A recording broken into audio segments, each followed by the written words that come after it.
Yo, yo, yo, what's good, all you puckheads out there? It's Tuesday night. You know what it means. It's 8:30, 8:38, a little behind, but it's all right. Means it's a new hockey happy hour coming at you live. We're talking NHL playoffs once again. Get the live reactions going for you guys. First game we got tonight. It's the second half of the Toronto Maple Leafs Florida Panthers, currently tied up at 2-2. We're going to talk a little bit more about the round one. We're going to recap that a little bit more. What we liked, what we didn't like, big moments, stuff like that. We're also going to break into a little bit of the Kraken and who are they playing? I'm blanking on who they're playing. Dallas Stars, baby. Dallas Stars. That's it. Yeah, let's go. Sorry, my brain is like mush right now. We're going to check the first half of that. So hit that like, hit that subscribe, hit that share button. Send us out to all your friends. Get them in on us. HUD Radio, baby. Let's go. Time to talk some puck. This could be a fun show. Oh my God!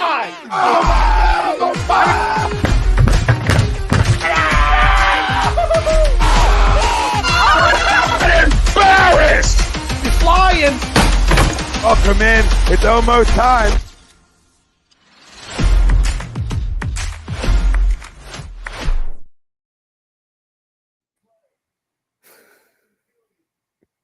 New edition of the Hockey Happy Hour. I am Matt Sitsuti along with the Darkwing, Brian Daly.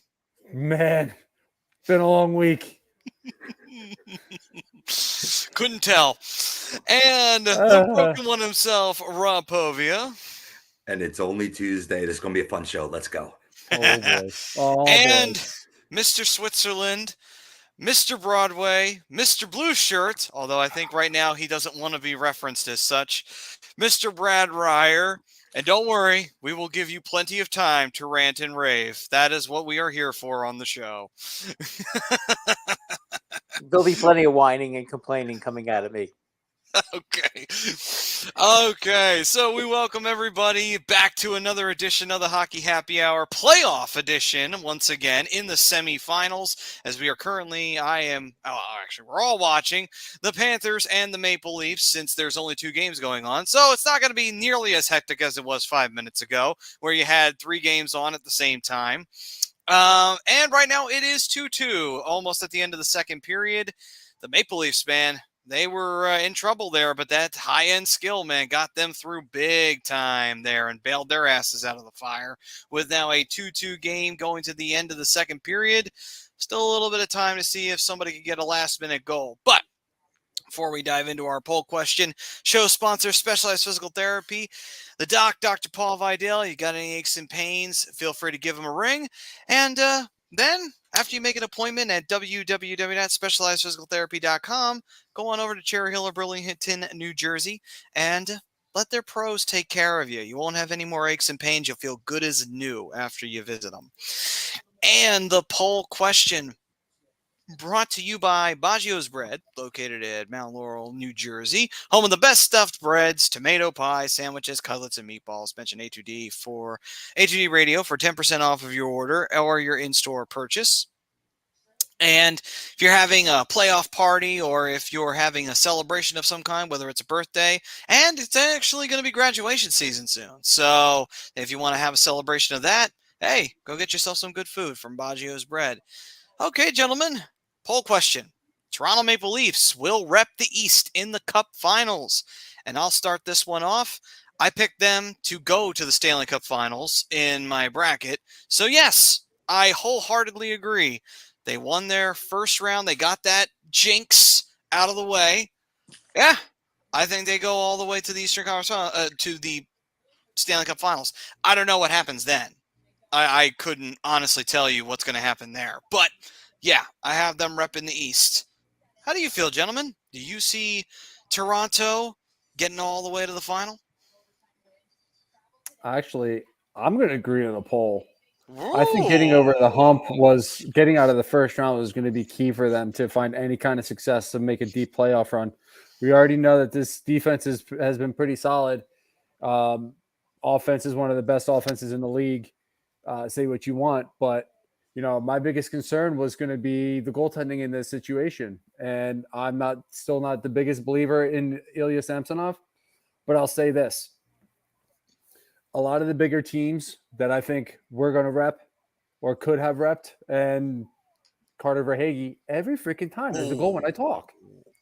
Every so time. good. Speaking of that, for Hagee. Yeah, this is exactly what I'm talking about. I'm not a believer in Ilya Samsonov. You look at some of these other teams, you got Tampa Bay, you got Boston, you have the New York Rangers. To me, more complete teams than the Toronto Maple Leafs. All eliminated. So just goes to show you the craziness of the Stanley Cup playoffs. You never know what's really going to happen. So I know they're down 3-2 right now, but it's only game one. What a pass by Declare. Man, oh man. Yeah. Well, I'm gonna pass it on to one of you boys before somebody else scores. So Go ahead, Brad. Well, I'll tell you what. I think I disagree to the poll. I think the Devils are going to be a team that everybody's going to have to reckon with. They look pretty damn good to me. They put a thorough whooping on my boys last night, and Brad. yeah. Right. Hold. Not yet. Not yet. Let it bubble. Let it simmer, and then we'll come to you. Don't worry. I got it planned. Yeah. Give our producer a chance to make the Brad rant video. Yeah. Yeah. Well, let's put it this way. They better get to the conference finals, or boy, am I going to be annoyed. That's the type of fan you are. The team that beats you, you want them to go far. Well, yeah, at least I could say, look, Right. not the whole world isn't better than us. It's just them. Don't argue with me. That's a stance I always take, and I get attacked for it, and I don't know why. It's like if my team loses, I want that team to win the championship because at least we've lost to the eventual Stanley Cup champion. Exactly. it's good logic. So that's my whole point. And I think they're gonna beat Carolina, and they could beat Toronto too. I mean, they're fast. They're so freaking fast. It's unbelievable.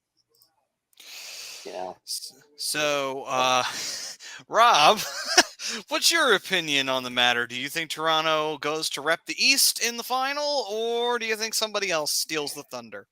Well, first, for the commenter, is he Captain Midnight or am I Captain Midnight? Because I said Rangers in 7-2, and I didn't think another home win was going to happen in this series, but ultimately that's what happened in games 5 and 7. I mean, yeah, games 5 and 7. But in regard to the poll, damn it, man, I'm gonna have to agree to the poll, but watch it bite me in the ass. Watch it bite me in the mother effing ass because, hey, Florida did a hell of a job defeating the mighty Bruins. But how much do they really have left in the tank? Well, we're seeing a lot so far tonight. Let's see if it continue all series long.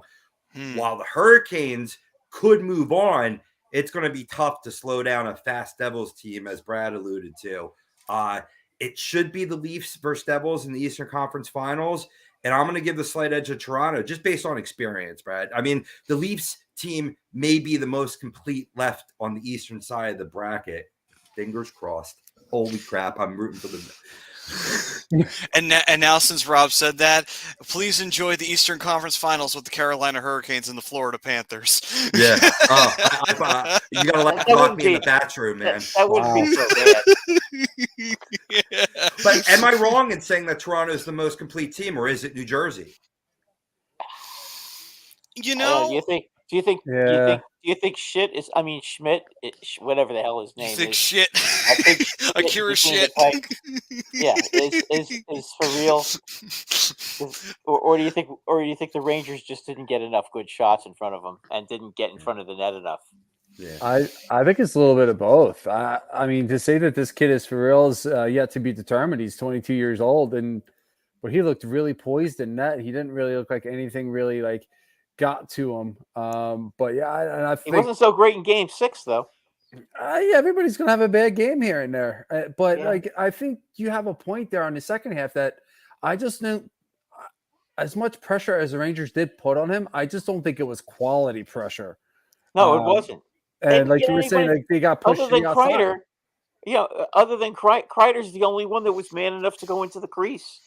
The three guys showed up for the Rangers: Kreider, Gaudreau, and Trouba. And other than those three, the rest of the team didn't show up. Yeah, and that's kind of getting to what I'm saying here with the second half of my answers. It's definitely a little bit of both.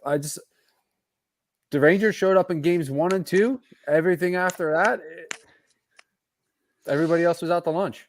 You have to listen. When you play a team that's faster than you, it's not impossible to beat them, but you have to hit them, and you have to beat the living crap out of them. That's how you beat a team that's faster than you. Okay, as Flyer fans, okay, who won the Stanley Cup doing that, you know darn well what happens when you beat the daylights out of the other team.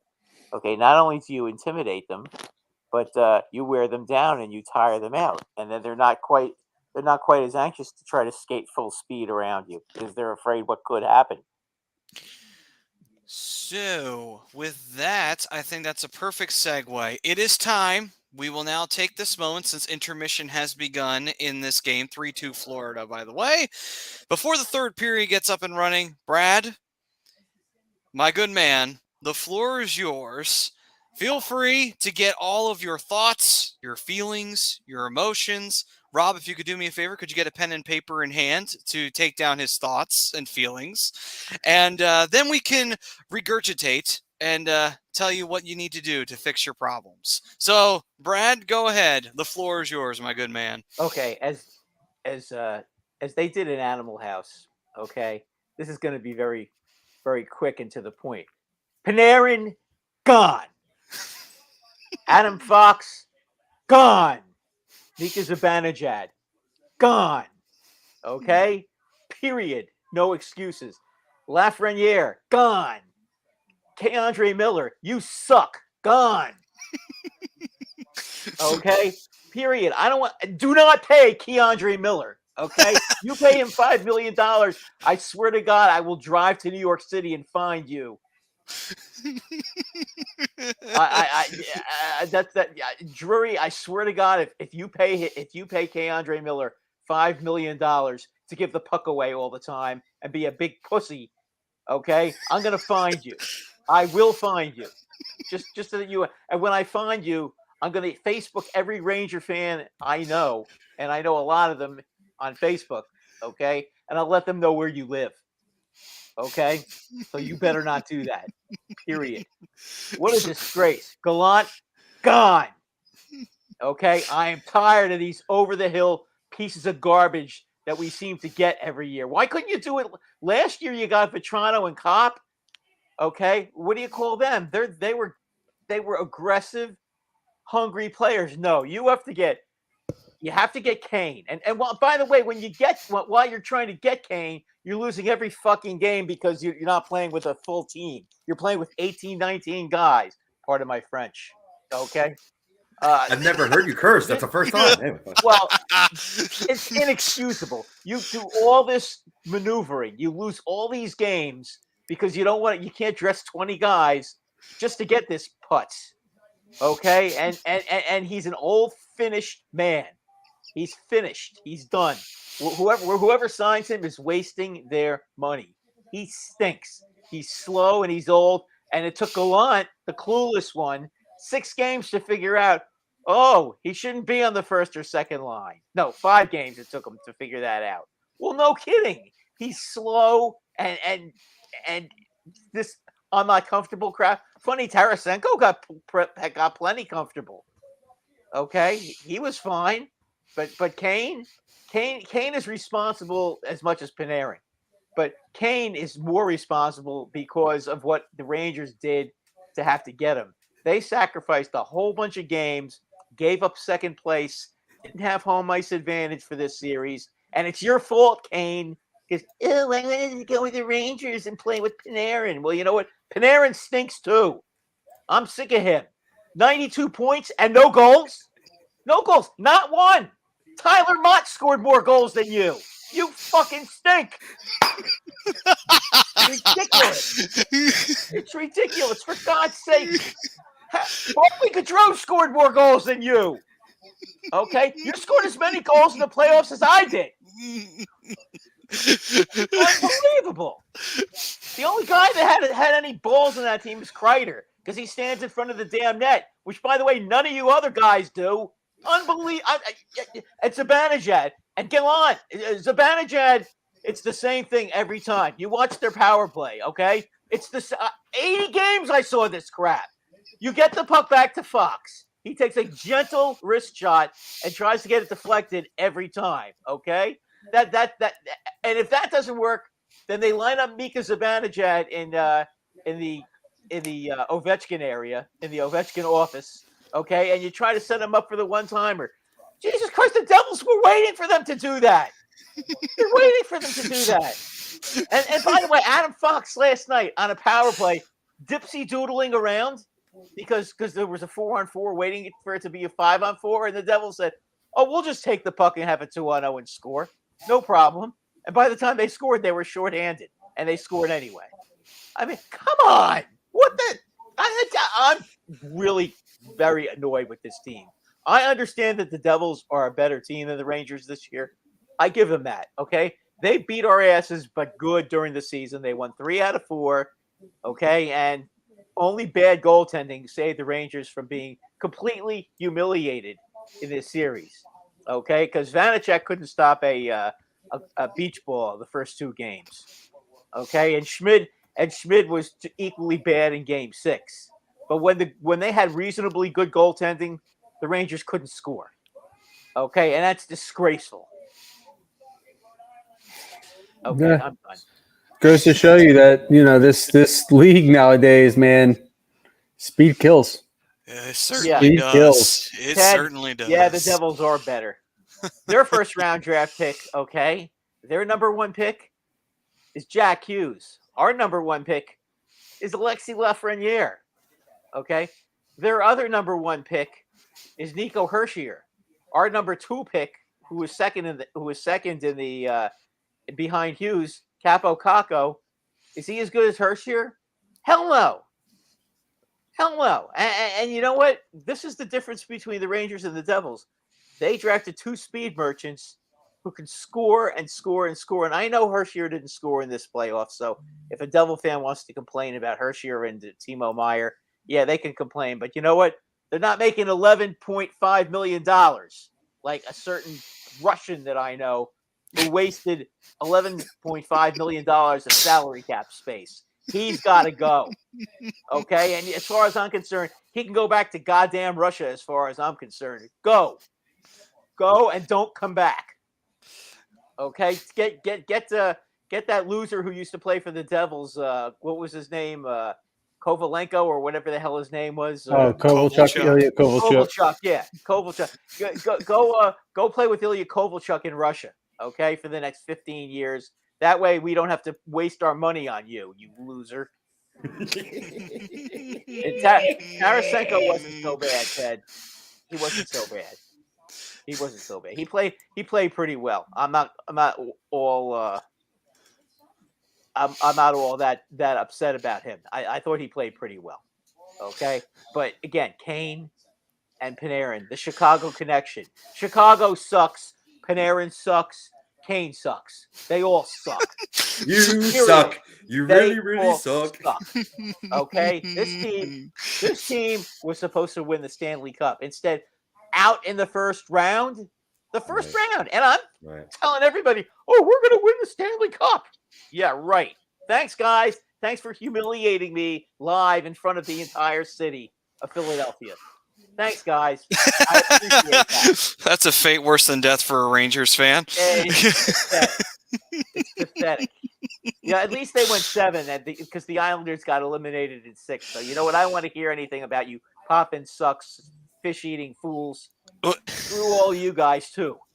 So go fish and catch some of Mrs. whatever her name is favorite trout. I thought you were going to go in a whole different direction with that one, but I forgot the lady who sells the trout in the store,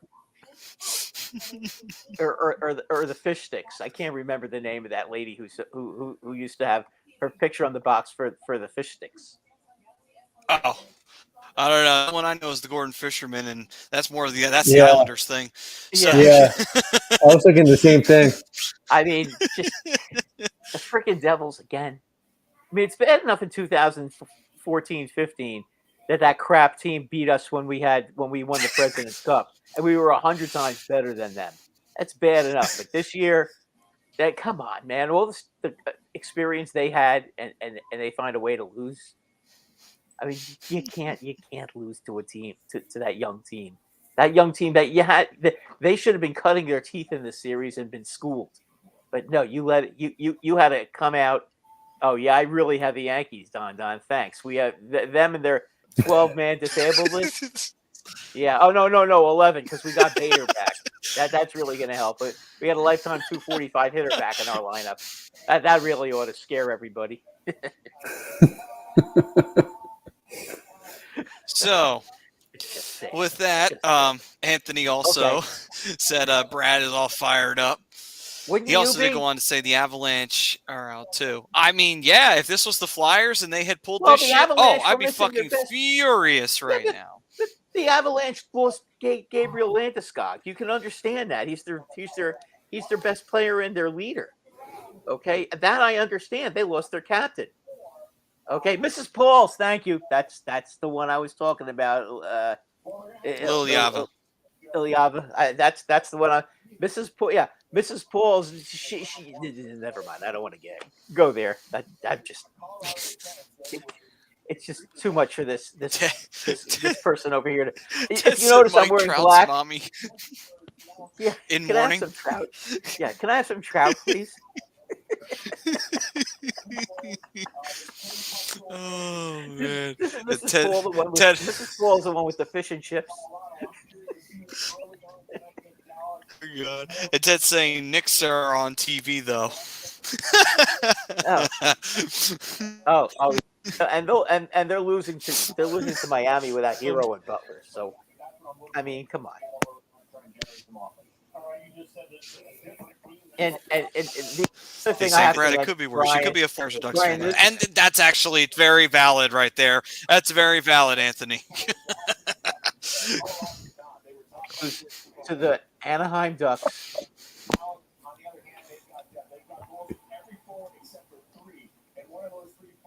Brad, you cut out.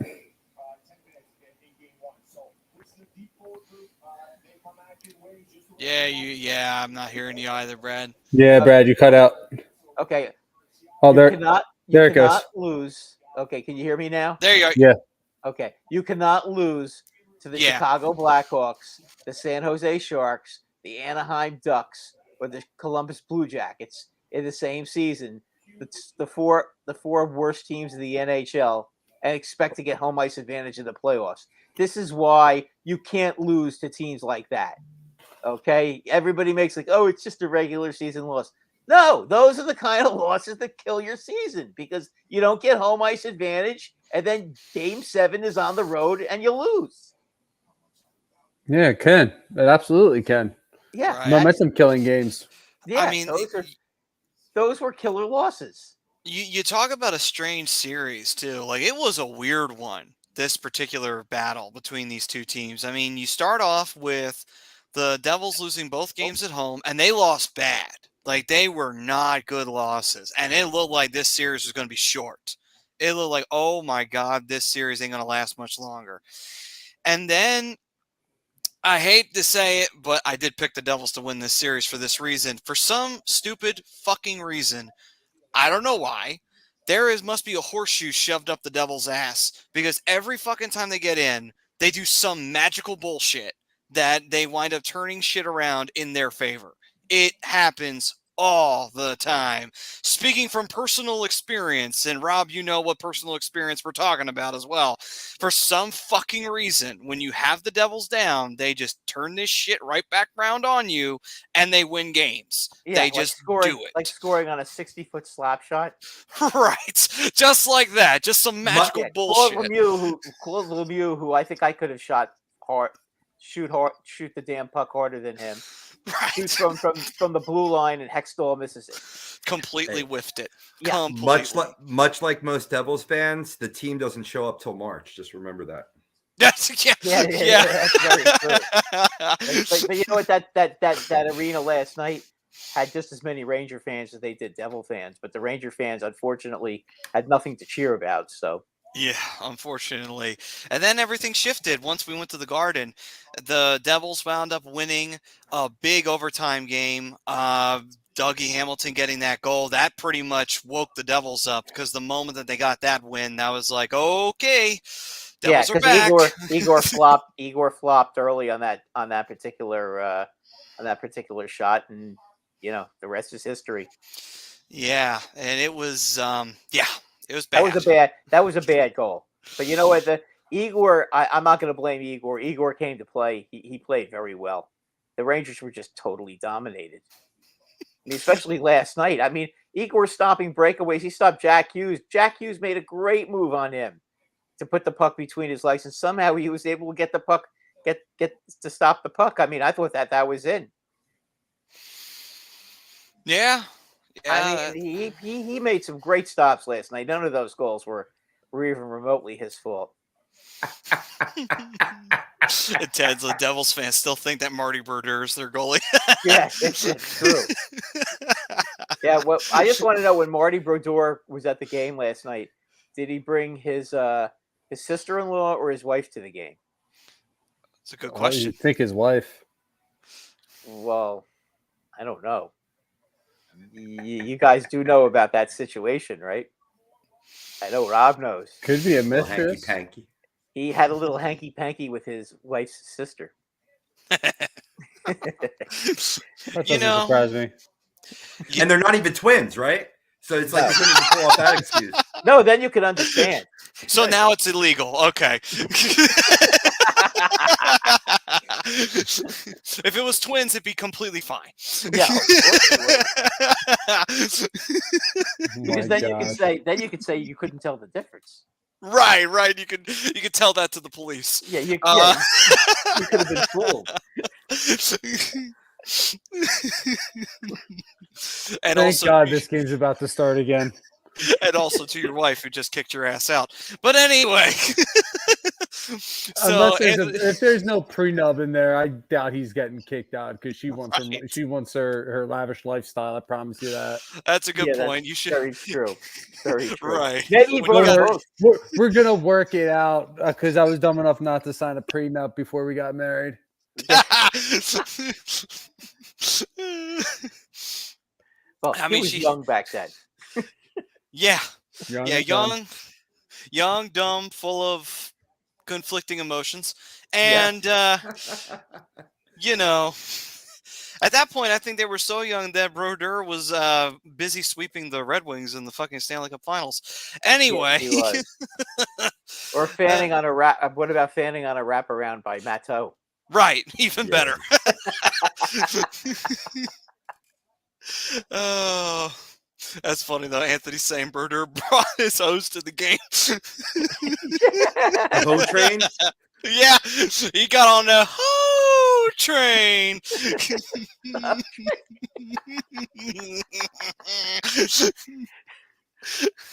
And Ted saying, "Don't piss Brad off.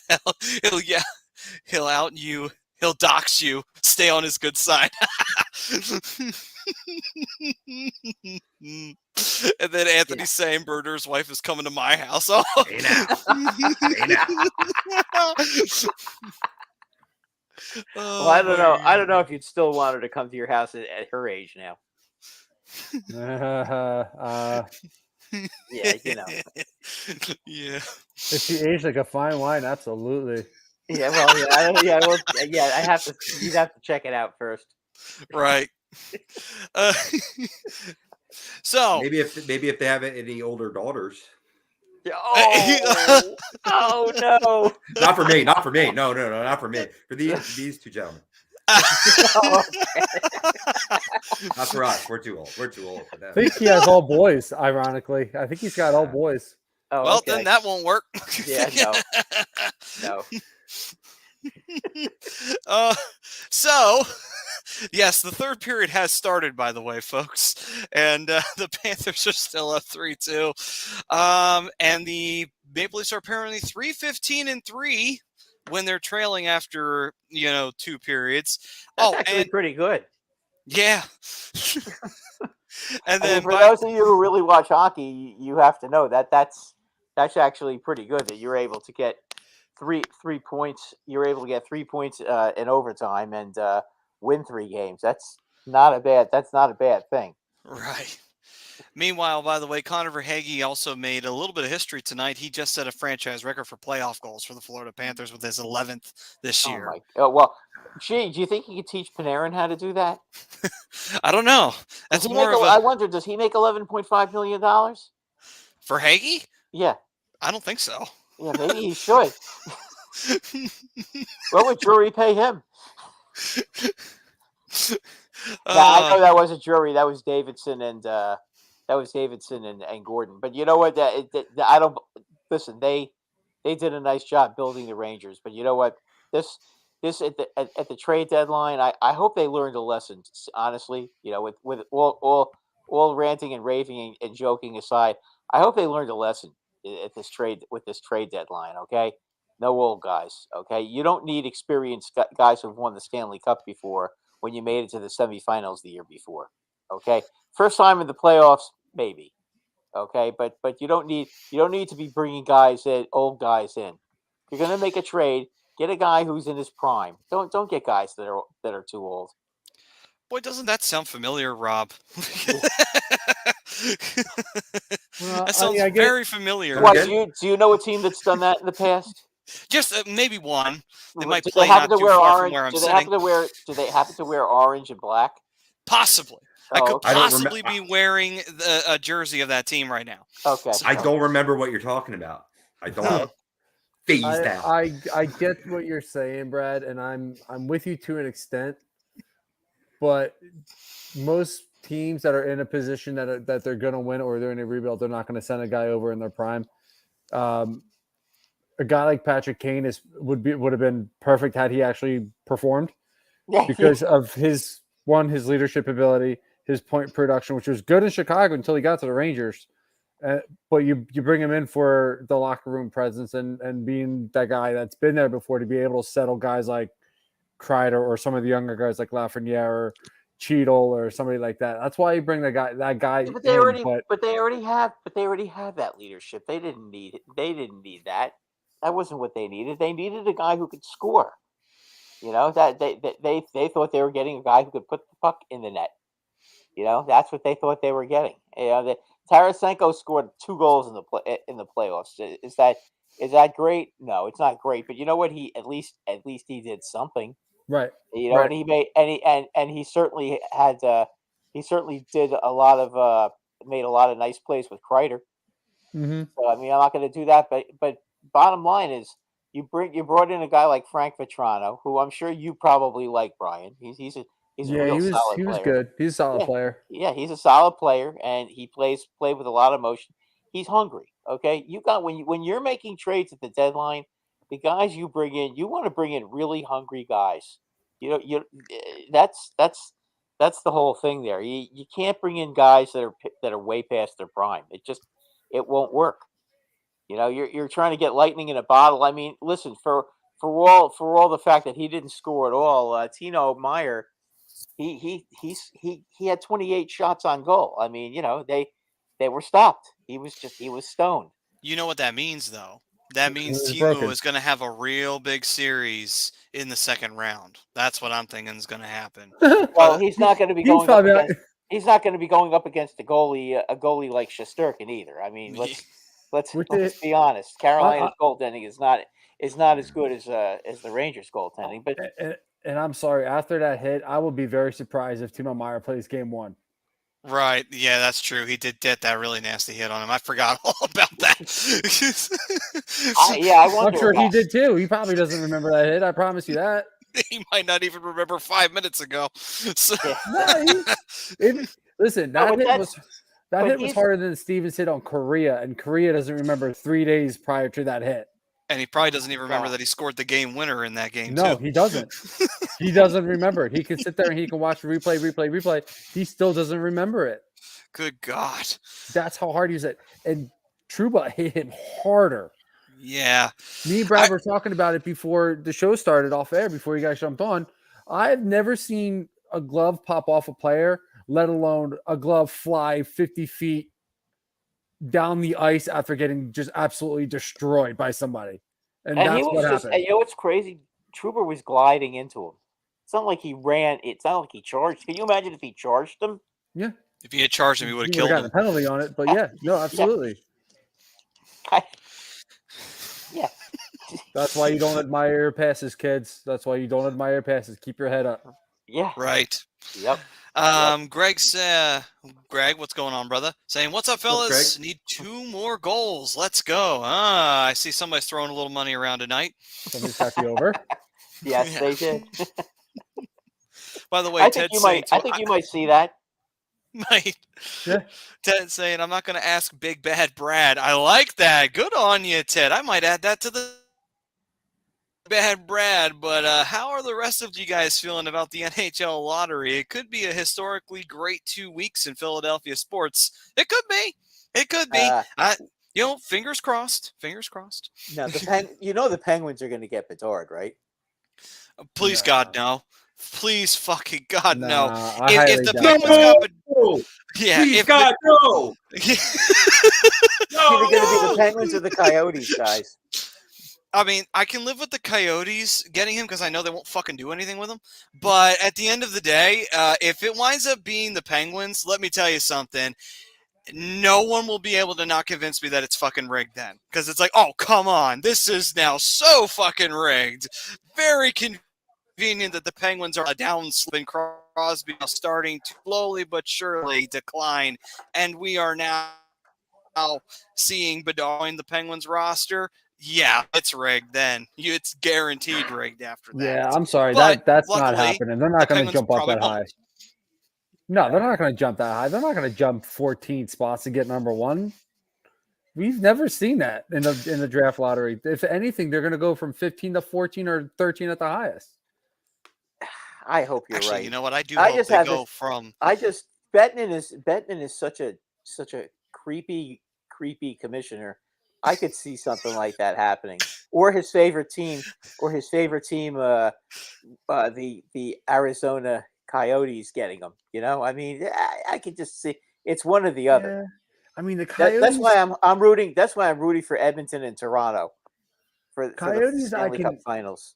I can see that. I can see the Coyotes getting number one. They need a big market guy like that. That's going to really sell tickets for this organization and get this organization back off the ground. But especially since they're going to start building a new arena for them soon. I just wonder. I don't know. I think it's going to wind up being. I honestly do think it's going to wind up being Anaheim getting the number. And that I know it's a homer statement, but I really do think it's going to be Anaheim because if you think about it, look at some of the young talent that they have on that roster right now. Mason McTavish, Trevor Zegras. You know how good that's going to be for the SoCal market if they get Connor Bedard to match with those two? Oh, absolutely. Listen, it's with them, and it may not happen right away. It may take like a couple of years, but you get them, and then if they still don't have a lot of, they'll be more competitive, but they may not have a lot more points. They'll get another high draft pick, and then all of a sudden you're going to jump out and have 100 points. Give me. That's what's going to end up happening. So, Monster Meat Max saying root for your San Jose Sharks during the lottery. Trust me, I'll be rooting for the Sharks too, just as much as I'm rooting for the Flyers to get something good out of this draft. And if the Sharks manage to get Bedard, I will be pretty fucking happy. I'll be honest with you. And I'll be able to laugh on top of that. Be like, Brian didn't get him. That's fine. Oh. see, I want Brian to get him because I'd like to see Brian happy after what he had to put up with this past season. I do not like seeing. Hold on. I have nothing. I will not be them. unhappy if we don't get Bedard. I won't be unhappy because that means we'll have the number 2 pick and we'll get Adam Fantilli, who's just as good. That's true. Fantilli is amazing too. Fantilli is really good. I'm happy either way, and I'm even be happy if we wind up with number 3 and get Leo Carlson. Right, all 3 are franchise-changing players. It's a deep draft. It's a very deep draft. So there's a lot to be happy about if you're picking in the top 10.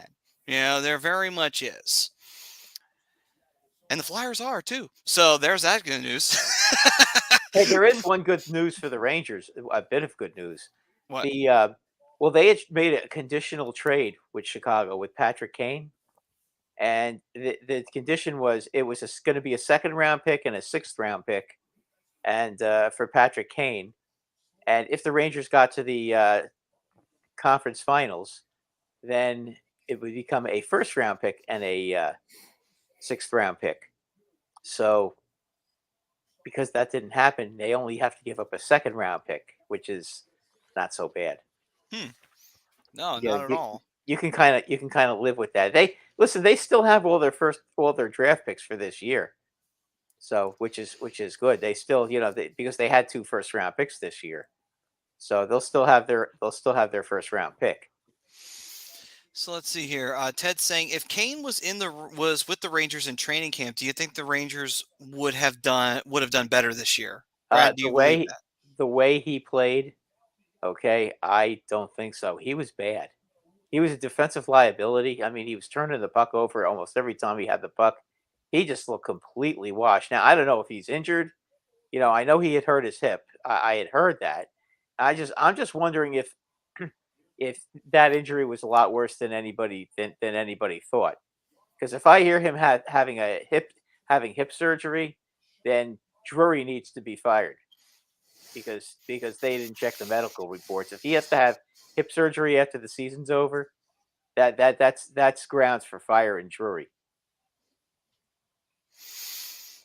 Because they had enough cap space to make one more really good deal, and they went through an awful lot of trouble to get him. How many games did they dress 19 players? Okay, just so that they could have enough cap space to get him. And if he didn't get the medical reports on him, and he needs surgery on his hip, then shame on him. That's a grounds for him to go. Would you guys agree? Yeah, I would. Yeah, I mean, you got to look at the medical report. You got to take what the doctor and the trainers say seriously. I get that. Also, hockey players like to fight through a lot of their issues. But if it's something serious like that, I mean, hell, Ray Emery's career, the late Ray Emery, his career almost ended because of a hip injury. That's what ended his time with the Flyers the first go around. And it took him a while to get back. And he finally came back as a backup for a little while for the Blackhawks. And that took a few seasons before he was actually able to get back into it because a hip injury for a hockey player is like an Achilles tendon injury for football players. Nobody comes. They don't come. Football players don't come back from Achilles tendon injuries, and hockey players don't come back from serious hip injuries. No, that's the just like with baseball players with hand injuries. If you have a hand injury, you're done. But I mean, that information was known long before Kane was traded about the hip. But I mean, in this regular season, even with the hip issues, I'm gonna try and see if I can find his stats before he was traded to the Rangers. I think he had 17 goals. He had 16 goals, 29 assists in 54 games. Not terrible numbers. Not up to his par though. Not even. But everybody blamed. But everybody blamed the Blackhawks for that. That the Blackhawks sucked, and that was the reason that happened. And it wasn't the Blackhawks. It was him. Yeah, right. No, Kane wanted to fight through it. Yeah. And then with the Rangers, 5 goals, 7 assists in 19 games. Still, again, not up to par, but the thing that everybody doesn't want to, I guess, admit is that Gallant's system does work for a lot of players. But I just don't know if Kane was a fit for Gallant's system, which is why he struggled so much. It was a defensive liability and turned the puck over a lot. Some of it could have been carelessness. Maybe it was the hip. I can't give you the answer for sure. But me being the painful optimist over here, I think it was the system. As another fucking goal was scored without. Ooh. Oh my God! Is And that it's going to be goal? Is that going to be goaltender interference? I'm not sure, but for right now, Brendan Montour gets the goal, and it's 4-2 Panthers. Yeah. We'll see if they go There was upstairs. there were so many guys in front of the net, and I'm wondering, maybe it wasn't, but see, Florida just did something that the New York Rangers did not do in an entire series. Watch how many guys are in front of the net. There are The two question Rangers. is, Like Did he 5 get him guys. after it went in? I'm wondering. Yeah. Look at that. Look at number 18. That's interesting. Yeah, because I mean he's standing right there, and you could almost check to see if he impedes. If he's impeding Samsonov's, well, I guess they didn't see anything, so guess they're going to they let it didn't- go. All yeah. right. Okay. I just it looked to me like he may have interfered with him, but I guess he was just right on top of him, which is perfectly legal. Which is fine, yeah. And there was like 5 guys in that small area too. Yeah. Right. I mean, but see, Florida's a smart team. That's and listen, you know what? I have to give credit where credit is due. Their coach, who I have never liked, Maurice, who I've always thought was a clown. You know, that's him. That's his coaching to get guys in front of the net like that. You know, they go in front of the net, and that's how you score against a hot goalie. The Leafs goalie had no chance on that shot. I don't think he ever saw it. Nope. So, gentlemen, diving into well, first, John's saying, I finally agree with Brad. I want to see my boy, my defense partner, Brian, happy. Brian, how are you doing, you motorboating son of a bitch? I'm not gonna lie, I wish I was motorboating at this moment, but what are you gonna do? Meanwhile, SJM86 saying, what up, hockey fam? What up, SJM? Saying, just checking in.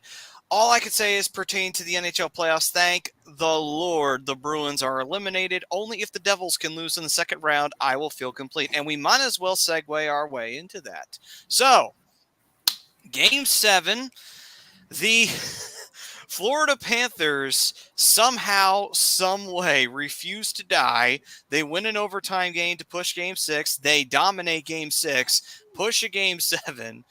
And by the way, we were all talking about that game during that game. Don't worry, it'll get brought up. Trust me, it's getting brought up. Yeah. So the Bruins and the Panthers meet. It's in the Boston Garden or the TD Bank North Garden. It's not, Boston Garden's been long gone.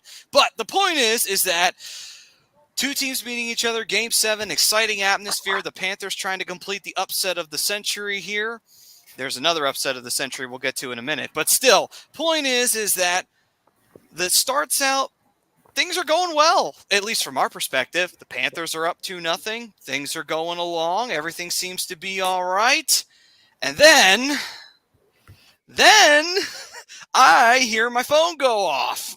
And I take a look, and it's a group text with me, I believe, the Dark Wing, as well as the Broken One, and Mr. Switzerland. And Mr. Switzerland, Mr. Brad Ryer here, finally takes the side.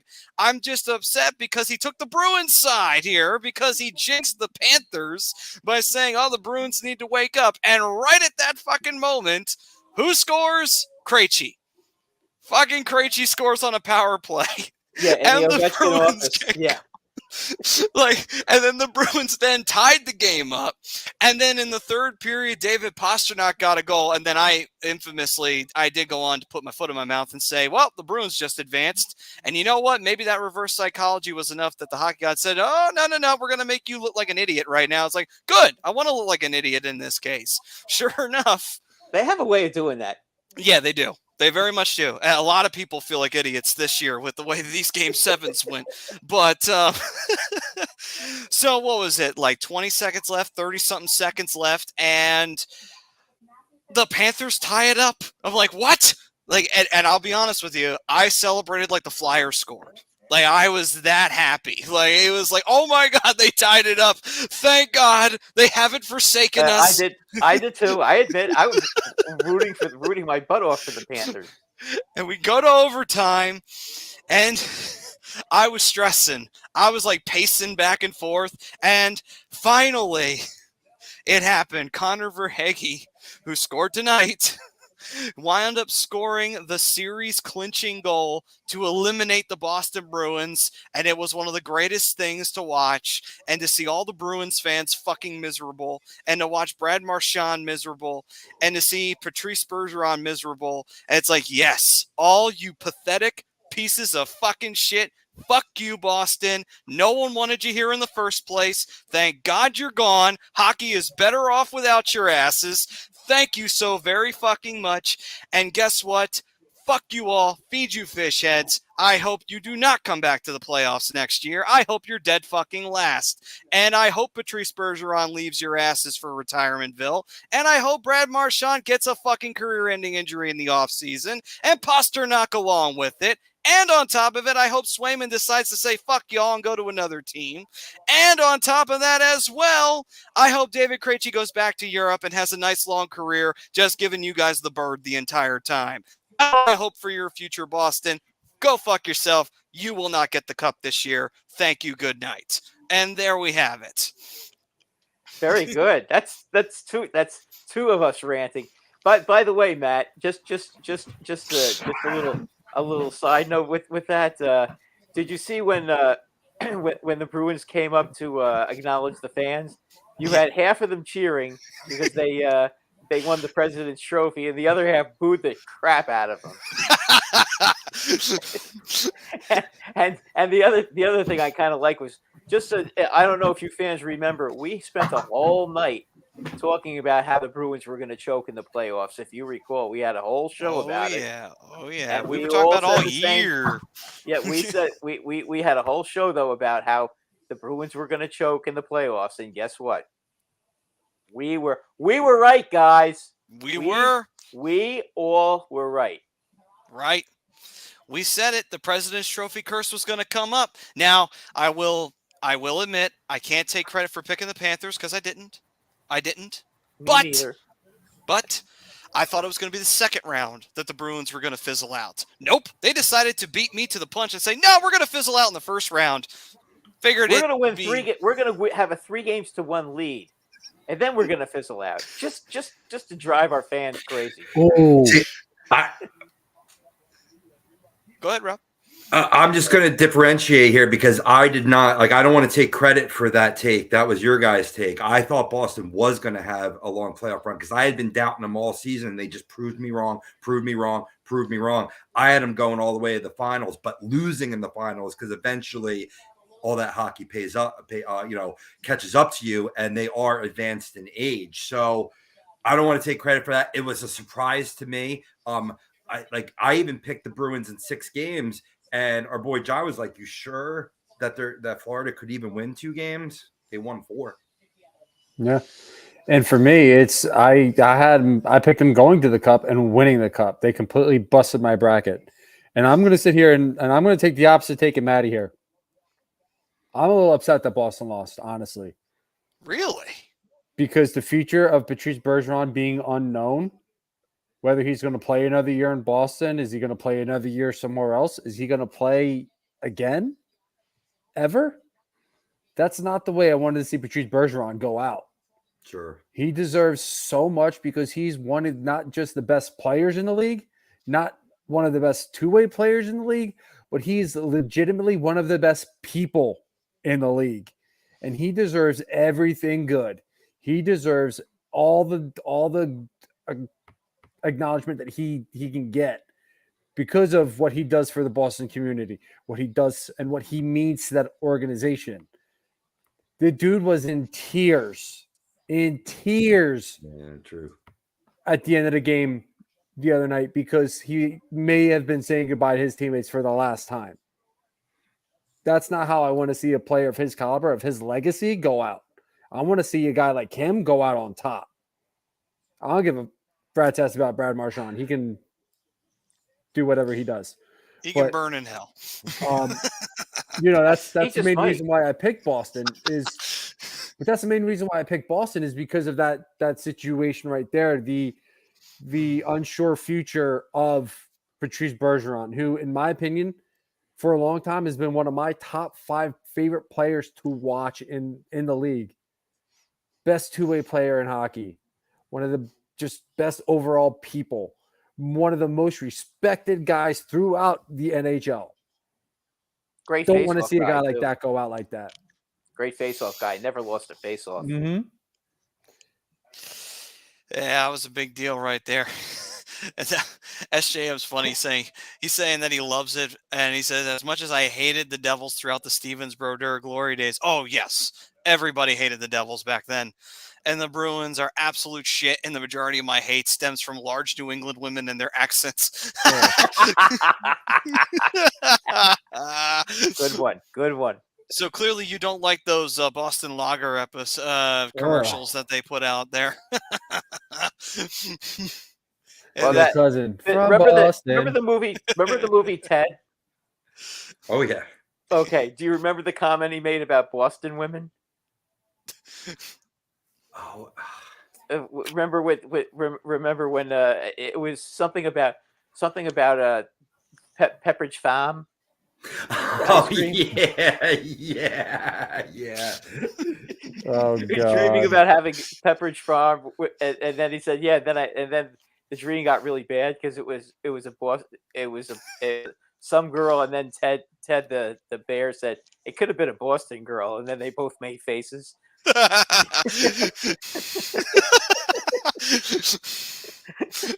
I can't remember if that was Ted 2 or Ted 1, but that was the first one. Yeah, the first one. Yeah, you remember, right?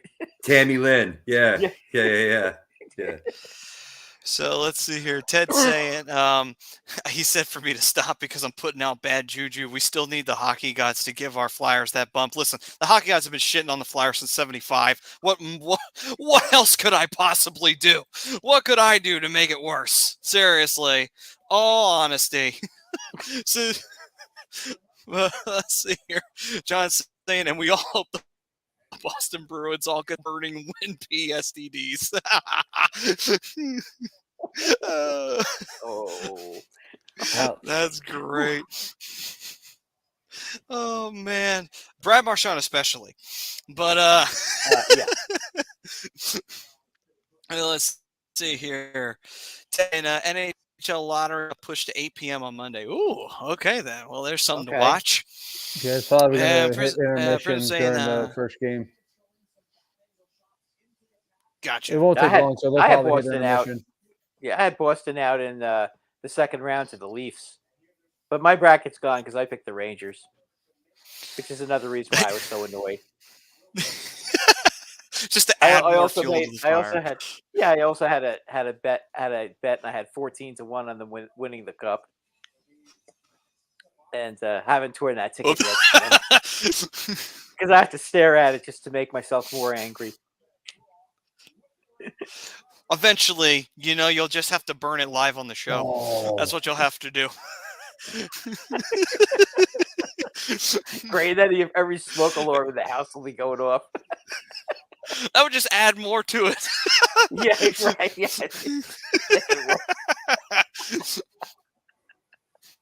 Well, Toronto's pulled the goalie now. See here, Pris saying, I picked Boston. Yeah, I mean, it's 4-2 with 2 minutes left to go. At this point, they might as well. Oh, boy. Yeah. So, can we say welcome to the second round, Toronto? What a welcome. Well, this puts all the pressure on them to win game Prism's two. Pick Boston to lose to the Kings. My bracket is fucked. Thank McJackness.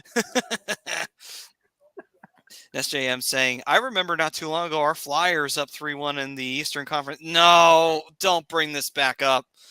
Please do not bring up 2000. Wasn't that against the Devils? God, that was such a fucking brutal The Islanders, series. I believe. Yes, and that's what makes it. No, it was against the Devils in 2000. Yeah, and it was right before the Stanley Cup Finals. And worst of all, the Devils won the Cup that year, too, because they stopped Dallas from repeating. Oh, Jason Arnott scored that OT winner, broke everybody's heart. God damn it. Actually, it's probably the most notable thing Jason Arnott did in his entire fucking career. But anyway, so... Oh, Bunting on a 2-0. Oh, what a save by Bobrovsky. That is a great save. Oh wow! I just saw it. Oh my god! They must be saying, how do we beat this guy? Right. Oh, that's a post. Or Toronto fans are like so high on the euphoria of being in the second round, they don't even give a shit what happens. Yeah. I mean, It's only- Florida, It's only Florida's one controlled game. this game. Well, you know what? They lost game 1 to Toronto to Tampa Bay 7-2 or 7-3 or something like that, right? Mm-hmm. So I mean, it's only Something one. crazy. Yeah, it's only one game. I mean, they can win a game in Florida. Yeah, they have to win at least one in So- Florida and the next two, but they have to take this. They have to take game 2. And Toronto will rebound. I'm not this does not concern me. They just have to build off of this period here and really kind of focus in on for game 2 on getting more chances and keeping Florida out of their zone and getting some more offensive zone time, especially in the first 40 minutes. Florida owned them in the first 40. Right. Yeah, they also have to keep Florida out from standing in front of the net. Yeah, that too. Yeah, I mean they can't let them crowd the net like that because their goalie has no chance if he can't see the puck. Yeah, and this Toronto defense is not afraid to be physical. No, you got Luke it's Shen, not. you got Morgan Riley, who's physical, Giordano, who's physical. It's not like it used to be. Mm-hmm. They got to clear it. They got to clear the front of the net. Yeah. If they can do that, they'll be I will fine. say though, I will say though, congratulations though still to Toronto. Even if they lose this game 1 though, but congrats to them though. First time since 2004, they get to the Eastern Conference semifinals. They beat the Tampa Bay Lightning, not an easy thing to do, and it's John Tavares. He made up for, dinging that post in that bubble game in the qualifier in game 5 against the Blue Jackets, where he missed a wide open net and hit the post that everyone razzed him about, including me. But he made up for it because he scored. He scored the game. Didn't he have a concussion and get hurt last year? Yes, he did. I think Corey Perry hit him. It wasn't on purpose. It was just a weird thing that happened, and he made contact with Corey Perry's knee. But it wasn't on purpose. Yeah, you could tell by the way he tried to avoid him. I remember what hit you're talking about. Yeah, it was bad. It was nasty. But unfortunately, sad things like that can happen sometimes in hockey. It's a rough game, but Corey Perry felt horrible after it too. All the same, though, congrats, though, to the Maple Leafs as they moved on. Should we dive into our next upset? Also, Carolina defeated the Islanders. Unfortunately, I picked the Islanders to win that series. I really thought the Islanders were gonna, just needle the shit out of the Hurricanes enough to where they would get them off their game and win that series. A lot of times that's how the Islanders win series. They're very, very good. Riley's busted. Yeah, he took a high stick. I think they're reviewing a penalty here. He caught a high stick that didn't get called. I didn't know you could review penalties. I guess you can review high sticks then. They've been reviewing the 5 minutes. Oh, okay. Yeah, it's the 5-minute major. They review it to see if it's worth being a major or not. I mean, he is bleeding, so that might be a little bit more reinforcement to that. Well, let's just make sure that they're going on the power play now.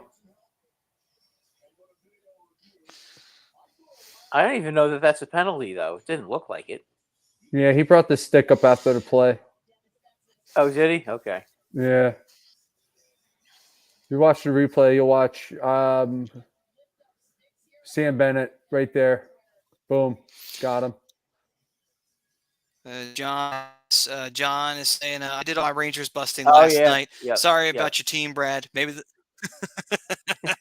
maybe the Flyers with JVR or URFA, 7 million gone, trades and 3 first-round picks next 2 years, maybe a playoff appearance one day.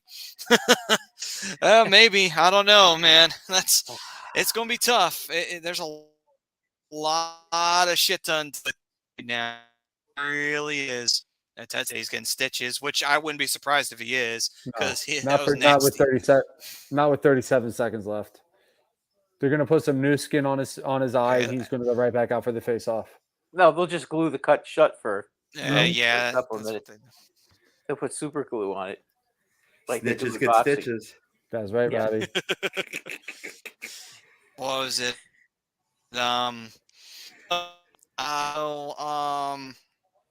Hurricanes move on from the Islanders. They will take on the Devils in their semifinal matchup. Meanwhile, as we said, Toronto and Florida and their battles. And then, Toronto with a goal? No, waved it off. Oh, boy. They could Yeah, challenge so it. are we going to go to a review? Yeah. I would. Let's see that replay. All Well, right, I so never saw the replay puck go time over the line. here. Tavares. No, I don't think it crossed the line. No, it didn't cross the line. No. Nah, No there's clear no evidence. conclusive evidence. Nope. Yeah, you can't even tell underneath Bobrovsky's equipment. So yeah, that's definitely not going to be. That's not going to be a goal. No. All right. So besides that, on the Western side of things, the Vegas Golden Knights to finish off the Winnipeg Jets in 5 games. Thought it would be. I'm pretty sure we all kind of thought that series would end relatively quickly. I think we all kind of hit that one pretty much on the head between Vegas and Winnipeg. Winnipeg was dinged up too, which didn't help anything, and that pretty much had them hopefully relying on Hellebuck to have a Vezina performance like he did in the past, but unfortunately, and the Golden Knights took care of business. As for the other battles in the West, Edmonton defeated LA. I picked LA. I really thought the Kings might actually surprise us this go around. I will say though, the Kings were not an easy out. They were not an easy out. The Oilers had a hard time getting rid of the Kings, and they just were not going the fuck away. So it's interesting to think about. Maybe next year, maybe the Kings and the Oilers will meet again. It's very possible. And it's Florida's first ever Game 1 win since '97 against the Rangers, ironically enough. But, yeah, by the way, they lost that series 4-2. And I do believe Wayne Gretzky had a hat trick in that series, too. Yes, he did. Yes, he did. So, besides that point, after the battle with between Edmonton and LA, the Oilers moving on, and then of course the main battle, the one that everybody was really looking at because everybody had their eyeballs glued to the screen for this one, Seattle versus Colorado. Oh, and of course, who could forget, Dallas did beat Minnesota, which is why they're playing the Kraken right now. So let's talk about the upset, gentlemen. One last upset of the century. The Seattle Kraken, an expansion team, only been in the league for 2 seasons. Now, while, yes, you can easily say that the Golden Knights trump them because it was their first year in the league and they went all the way to the finals. But let's just ignore that, shit-can that for a moment, and let's give the Kraken the spotlight here. These guys rolled into this series. No one thought they were winning. No one. However, I did pick them. Mostly because I was trolling, but hey, you know what? Sometimes you get lucky. What can I say? Some fucking times you do. You got to pick that one upset, and that wasn't a bad one to pick. The Seattle's such a hardworking team, and we talked about Colorado missing pieces from their, cup team, and then certainly Landeskog going down, as Brad spoke about earlier in the show. Their captain, their leader. I mean, that's huge. So. I was like, it's, we'll save that for the shootout. I'll put a period right there.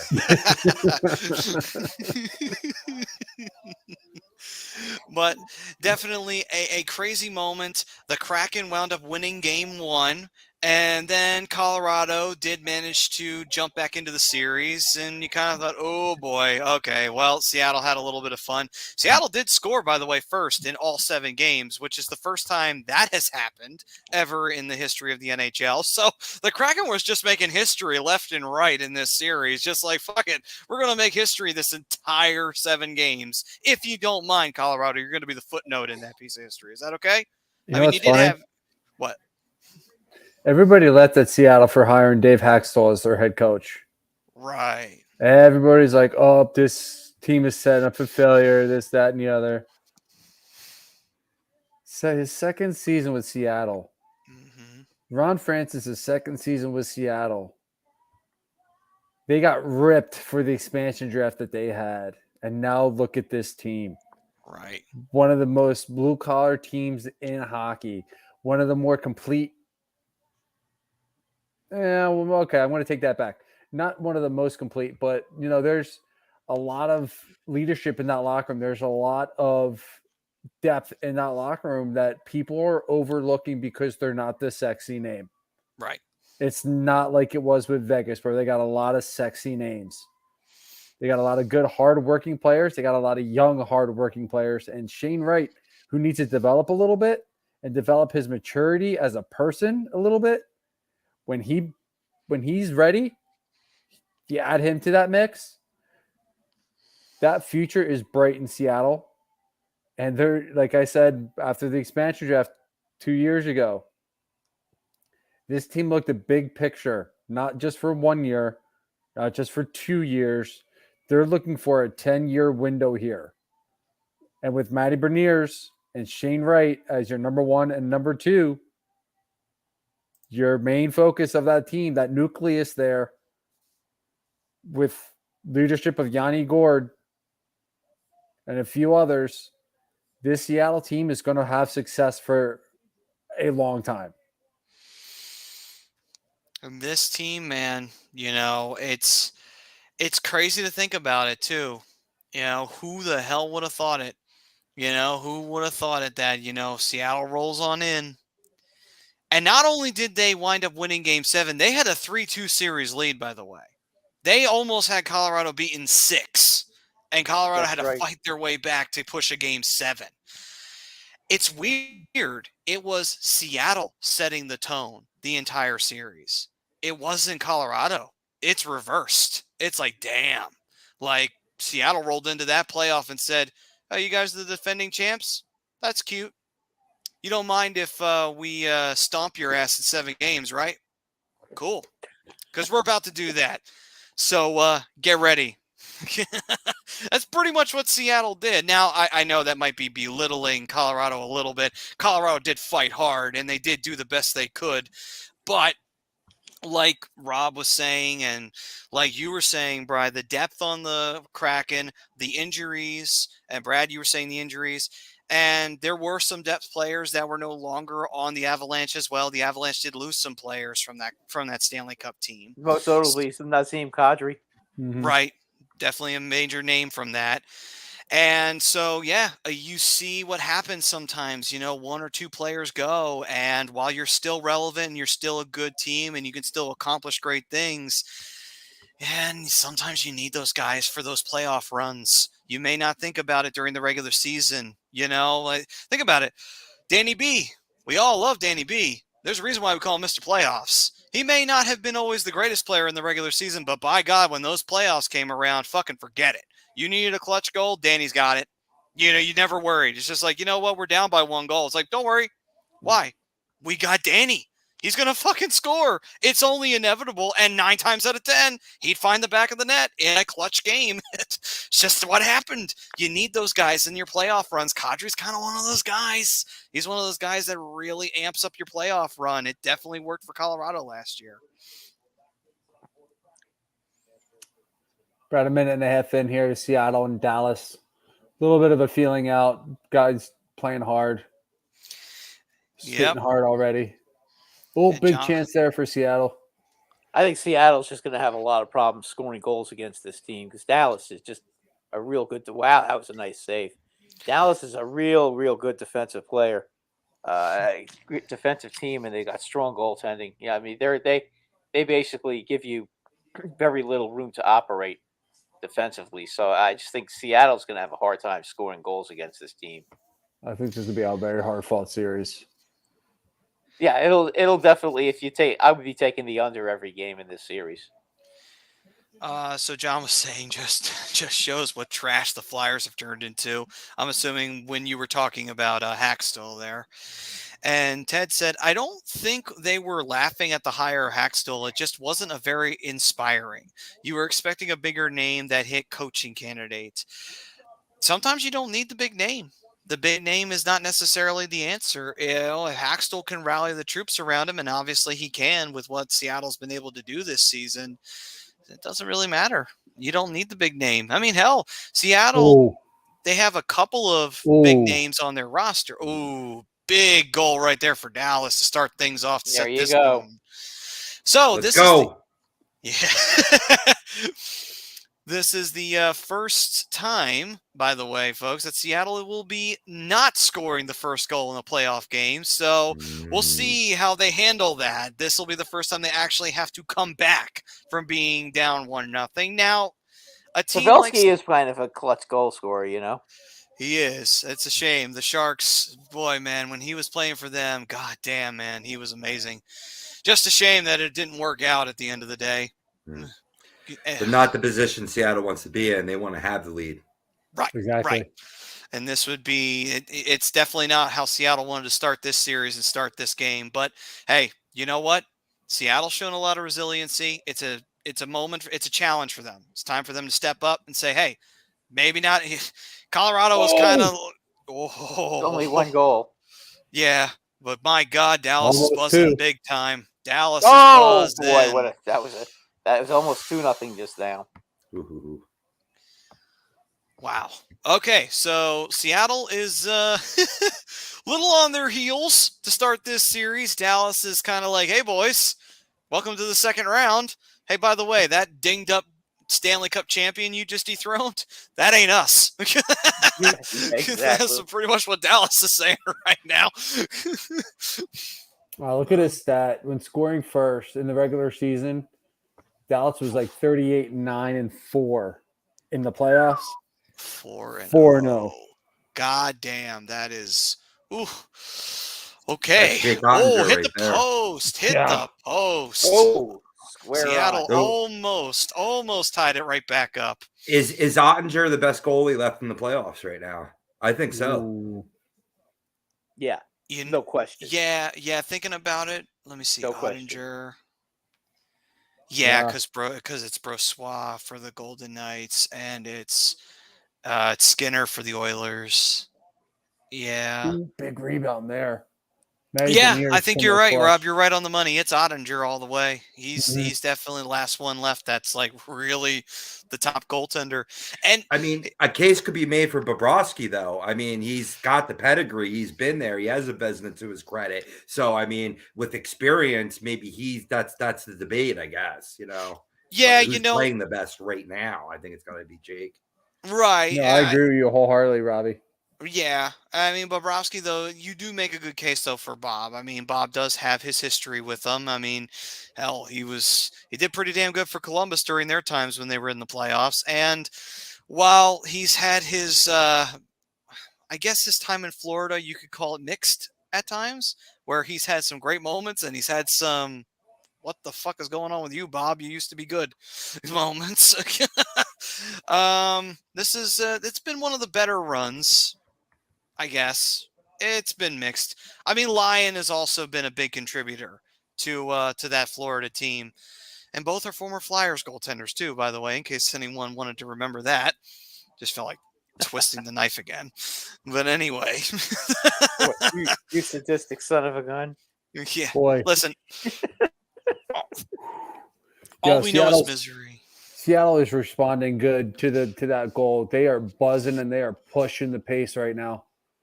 They are, man. They're spending a lot of time in the Dallas zone. They've forced a bunch of turnovers, and they're getting some scoring chances here, fellas. And they hit a post not too long ago either.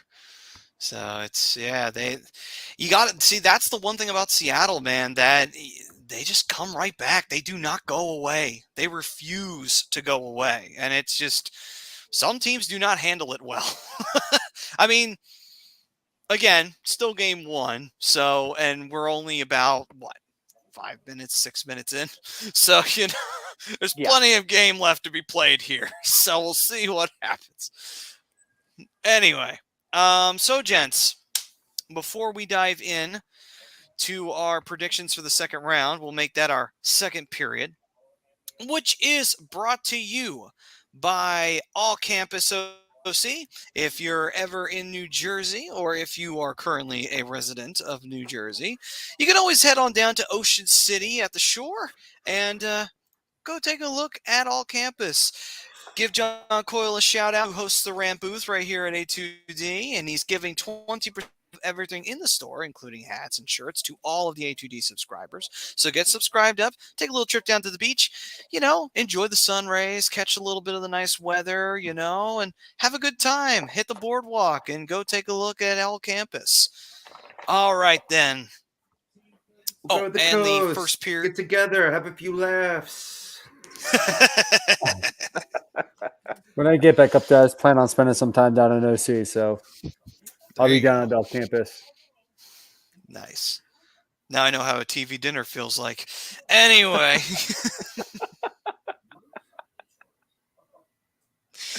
On to the first period sponsor. If you are looking to buy or sell a home, or you have a changing career in brokerage, contact Alan Foy at eXp Realty LLC at 302-682-8820, or visit him at alan.foy at exprealty.com. It's a big moment in life. Do it right. Go to Alan Foy, eXp Realty. Okay, gentlemen, so to the second round we go, and it is time for predictions. So, yes, and I did tabulate my first round. I was 5-3. I have a winning record of predictions. Fucking A. Mostly because I got very lucky with Seattle. But still, point is, I have a winning record, and I'm goddamn proud of that. Anyway. So, on to the second round, gentlemen. Who do we have winning, even though Toronto did just lose game one? With that being said, after losing game one, have you shaken any bit on Toronto winning the series, or no? I haven't. I still have Toronto winning. What about you guys? Rob, you can go first. Oh, damn. Check me out in the Hockey Happy Hour. I still got a total possible points at 240. I must have been doing something right. I was surprised at that, just bringing that up. But, yeah, Maddie, I didn't do quite as well as you. I was right about Dallas. Not right in the amount of games. I was right about Vegas, and Edmonton. Again, not the right games. The Eastern side, I'm all fucked up. Like I had it Rangers Bruins in the Eastern Conference Final. So I don't. That's why I was surprised that I could possibly get 240 points. But looking at here, I just have a really good vibe about Edmonton. I mean, I've talked about how they can outscore their opponents. But they've been playing a bit better defense than we've grown accustomed to see this Oilers team play, and getting adequate goaltending, as you alluded to, Maddie, with Skinner. I think the run that McDavid and Draisaitl are on, and the power play, I mean, league best in the 30 percentile, 30% on the power play. You bring that to the playoffs. I mean, and to win the special teams battle. That's how they made it past the Kings. And that's how I think they'll make it past the Vegas Golden Knights, who have their own question marks in goaltending and defense. And, despite the stellar play up front from Jack Eichel. I got Dallas Edmonton in the Western Conference Final, so I guess I got to say Dallas, but the Seattle team has me nervous. Again, Jake Ottinger, best goaltender in these playoffs, so I give the check mark to them. Dallas and Edmonton can go either way, so we'll get there when we get there. But, I really think that Jersey's going to steamroll the Hurricanes. They're not the same team, despite easily handling the Islanders. That's not really saying that much. I think when they match a team with the speed, they're just not going to have enough answers, despite being number one in the Metropolitan. So I'll have the Devils moving on there. And, I agree to the poll. I got to say Toronto, even after their game one loss here tonight. But I mean, that could easily be Florida. I won't be a flip-flopper. I'll say Toronto despite their loss tonight. All right, then. So you have Toronto, and you have the Devils, and you have Dallas, even though you're nervous, and you're not sure with Vegas and Edmonton yet? No, Oilers all the Oilers. way. Oh, okay. Okay, then. So, gentlemen, Bri, how do you feel about the Leafs? Have you changed your mind on them, or are you still back in the Leafs?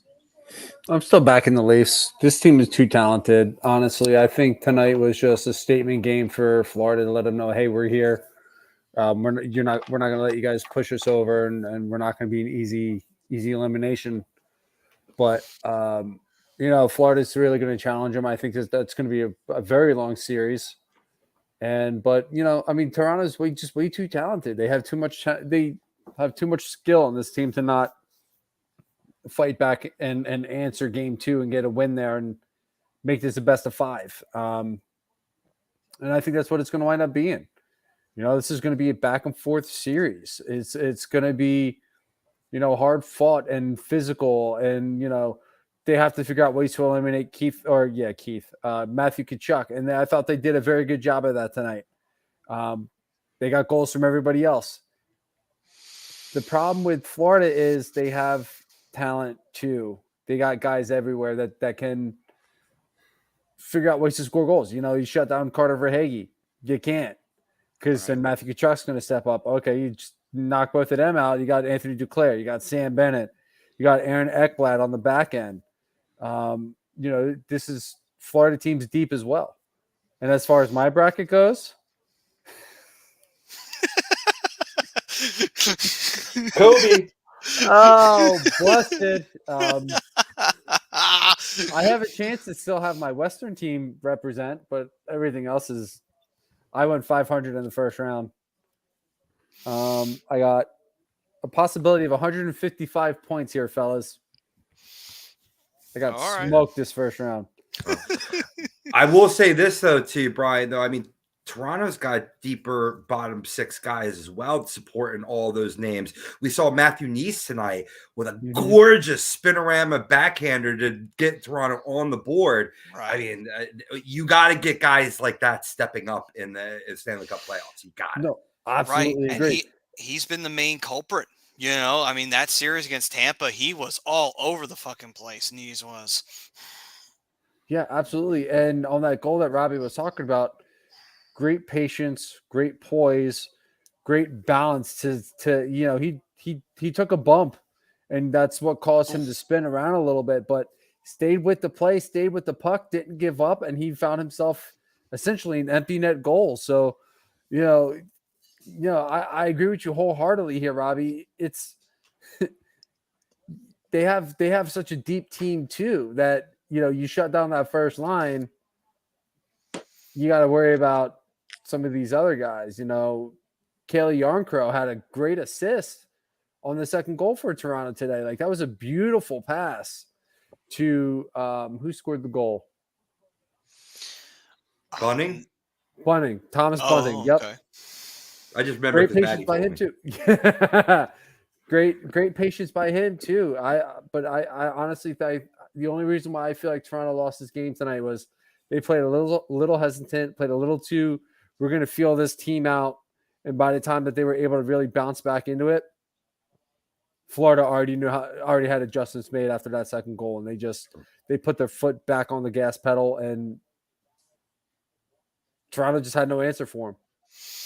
They had some good scoring chances in the final 3 minutes, but you don't win games in the final 3 minutes. You win games by playing 60. Right. Brad, how about you? Are you not on the Toronto bandwagon here? Has this game 1 loss changed your opinion at all? No.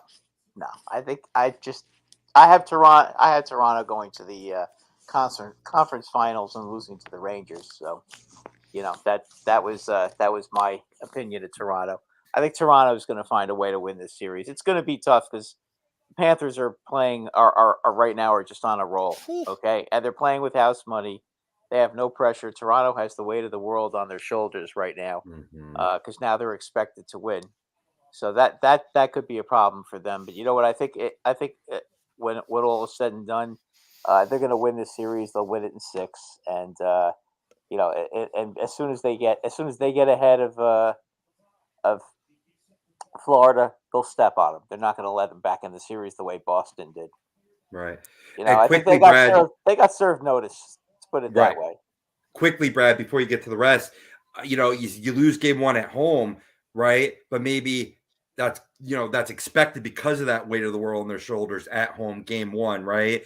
But when they go to Florida, right, that now all of a sudden that pressure's off a little bit. I could see them easily taking 2 in Florida to regain that home ice. Yeah, absolutely. I think that's what's going to end up happening. At this point, look, all Toronto has to, if Toronto wins, all they got to do is split. Seattle just tied it. All they need is a split. So they'll find a way. That's that I don't expect that to change. I still fully believe in Toronto in that series. As far as the Devils and Canes, I agree with you guys. The Devils right now are just they're too speedy, and I don't see them losing to the Canes. I mean, I wanted the Rangers to play the Canes because the Rangers have owned them this year. I think they have a fine. They had that, and at this point, it's going to be the Devils and Toronto in the conference finals, and we'll get to that. We'll get to that if it actually happens. Okay. As far as in the West, I mean, I ended up going 4-4 for anybody who's curious. I had, of course, I didn't have Seattle to beat the Avalanche. No way. No way I was going to pick that. I like Dallas to get to the Stanley Cup Finals. I think they find a way to beat the Kraken. I think the Kraken will give them a battle, but I don't think that goes more than 6 games. I think if Seattle gets to 6 games, I think then that's a outstanding job by them to do that. I just don't see it. Dallas has too much playoff experience. They've been to the Stanley Cup Finals. That's a real good team. I don't see it happening. And Dallas is still hungry. Colorado, look, a lot too many injuries, and they weren't hungry. The Seattle team is hungry, but so is Dallas, and I think Dallas has got their opportunity now. When they play Edmonton, who I think Edmonton's going to win their series. I think when they play Edmonton, Edmonton's going to lose that series. I just don't think they're good enough defensively. That was a bad goal by Grubauer. Oh, that was deflected by Pavelski. And so that's 2 for Pavelski now. Yep. And it's nice that they finally had some goals while I wasn't talking. Well, on this guy now. Yeah. I talk and they have to score.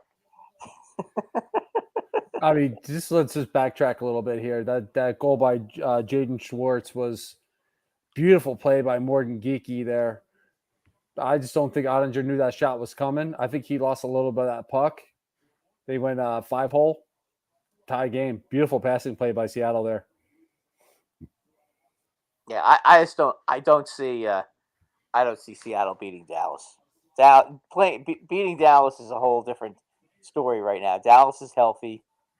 They got all their guys. They have tremendous leadership. They have an advantage in goal. Dallas is just as hungry, and they're bigger. And that I think the fact that Dallas is a big team is going to be really a problem for Seattle. Yeah. I mean, if you take a look at them, I mean, you could just see on the ice when they're skating by each other. Almost every Dallas player is bigger than Seattle. Seattle, I think, is just too small. I don't think they're going to be able to go out and beat Dallas. Plus, Dallas had a couple of days off that Seattle didn't have by taking care of the stars. By taking care of the I almost called them the North Stars for crying out loud. The Wild quickly. Nice. Yeah. Dallas moved back to Minnesota. Yeah. Well, I got to tell you, I can't stand the Wild. There are a couple of guys in that team who I can't stand. Even though I love Matty Zuccarello, that Hartman guy, I can't stand him. There's a bunch of guys on that team I don't like, and was rooting for them to lose. I loved Ryan Reeves when he's with the Rangers, but now that he's not with the Rangers, fuck him too. You're dead to me. Exactly. So, for the other second round predictions for myself, I will say I believe that Dallas will beat Seattle. I think Dallas will take care of it in 6. I think Seattle will get a couple of wins and make it interesting. But I think that Dallas will take care of business. As for the series between the Oilers and the Golden Knights, I actually selected the Oilers. I really thought about this long and hard yesterday, too, because as I was breaking down the other series, I realized, holy shit, this one is not easy to pick because you've got two teams that are relatively even in terms of their offense. Yes, you have Connor McDavid and Leon Draisaitl that kind of one-ups the offense of the Golden Knights, but the Golden Knights have enough offense to kind of make up for both of them. Whereas defensively, though, I mean, that's where the question marks start to come in a little bit for the Oilers. But goaltending-wise, I mean, Brossoit did pretty solidly in the first round. But is he going to do well against the Oilers? That's the question. This is first playoffs, so we'll see. As for Skinner, it's kind of in the same situation. He's also young, and he's not used to the playoffs either. So it's like, ooh, and the Oilers have some odd history with goaltending when it comes to the playoffs. So, yeah, I mean, hey, anything's better than Mike Smith, right? So I'm going to go with you. Yeah. I mean, well, to be fair, He was good in his prime. Koskinen No, wasn't sure. that good, to be honest with you. No, well, and the reason why I say that is real quick, Matty, is if you wind up with the same result with a different goalie, does it really make it better? No. But honestly, I like digging at Mike Smith anyway. So that's the whole reason. I don't blame you. I don't blame you. Does that make Jesus? Yeah. Yes, it is. And I love how they colored the row blue and orange. That's even funnier. Right. That makes me want to go find the artwork at the end of the Ghostbusters too. You know what? Actually, I think the Oilers will eventually get that to the change on their jerseys. That's going to be their logo. Oh, moving forward, it'll Let's just be go. it'll just be that. Oh, and Seattle's back in it. Wow, how 2-2. about that? This is one resilient hockey team. They really are. It certainly is. Nothing gets them down. Nothing. Anaheim Ducks legend. I'll tell you what, Pittsburgh misses Justin Schultz. You think? Right. He's an Anaheim Ducks legend, baby. Let's go. Yeah. I mean, way to throw mud right in the face of, us saying, oh, this team, has a hard time coming back. Well, geez, that's 2 times now. Yeah. In the first period. Big time answers. I mean, we're not even 20. We're not even 20 minutes in, gentlemen, and it's already been 4 goals scored in this series. Yep. So it's like, oh my. Oh, baby, let's go. Holy shit, they just took the lead. Holy fucking shit. Holy fucking shit. Bjorkstrand got that? Holy right off the face-off. Oliver Bjorkstrand. Let's what go. The fuck? What is going on here? Maybe I have to change my No, I'm not going to do it. I am not going to do it. I will stick to my guns and say Dallas and watch me be fucking wrong, and I will never go against Seattle ever again if they pull this off. But good God almighty. Jake Ottinger just jumped to number 2, or put that spot down to number 2. He's behind Maybe it is Bobrovsky now. Bobrovsky now. Yeah. What a mush! What a mush! I want to see this goal one more time. Yeah, Ottinger, you know something? Ottinger went down early, and the shot went right over him. Well, that's the second time too. Second time, same goal, Second time same and 2 goals. situation. Yep. 2 Same goals in spot. 11 seconds. That's scouting Holy- right there. Mm-hmm. That's Yeah. scouting. When you take guys with a lesser talent and have them, pinpoint those weaknesses. Yeah. Yep. He Yeah. goes down.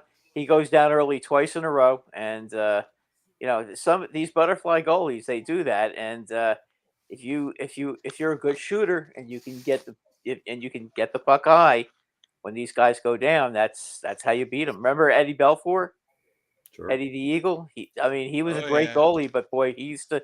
There were games where he used to go down early, and he used to give up a lot of bad goals that way. Well, Yep. just ask the Penguins. They swept his ass in a Stanley Cup final. Yep. Well, he did win one.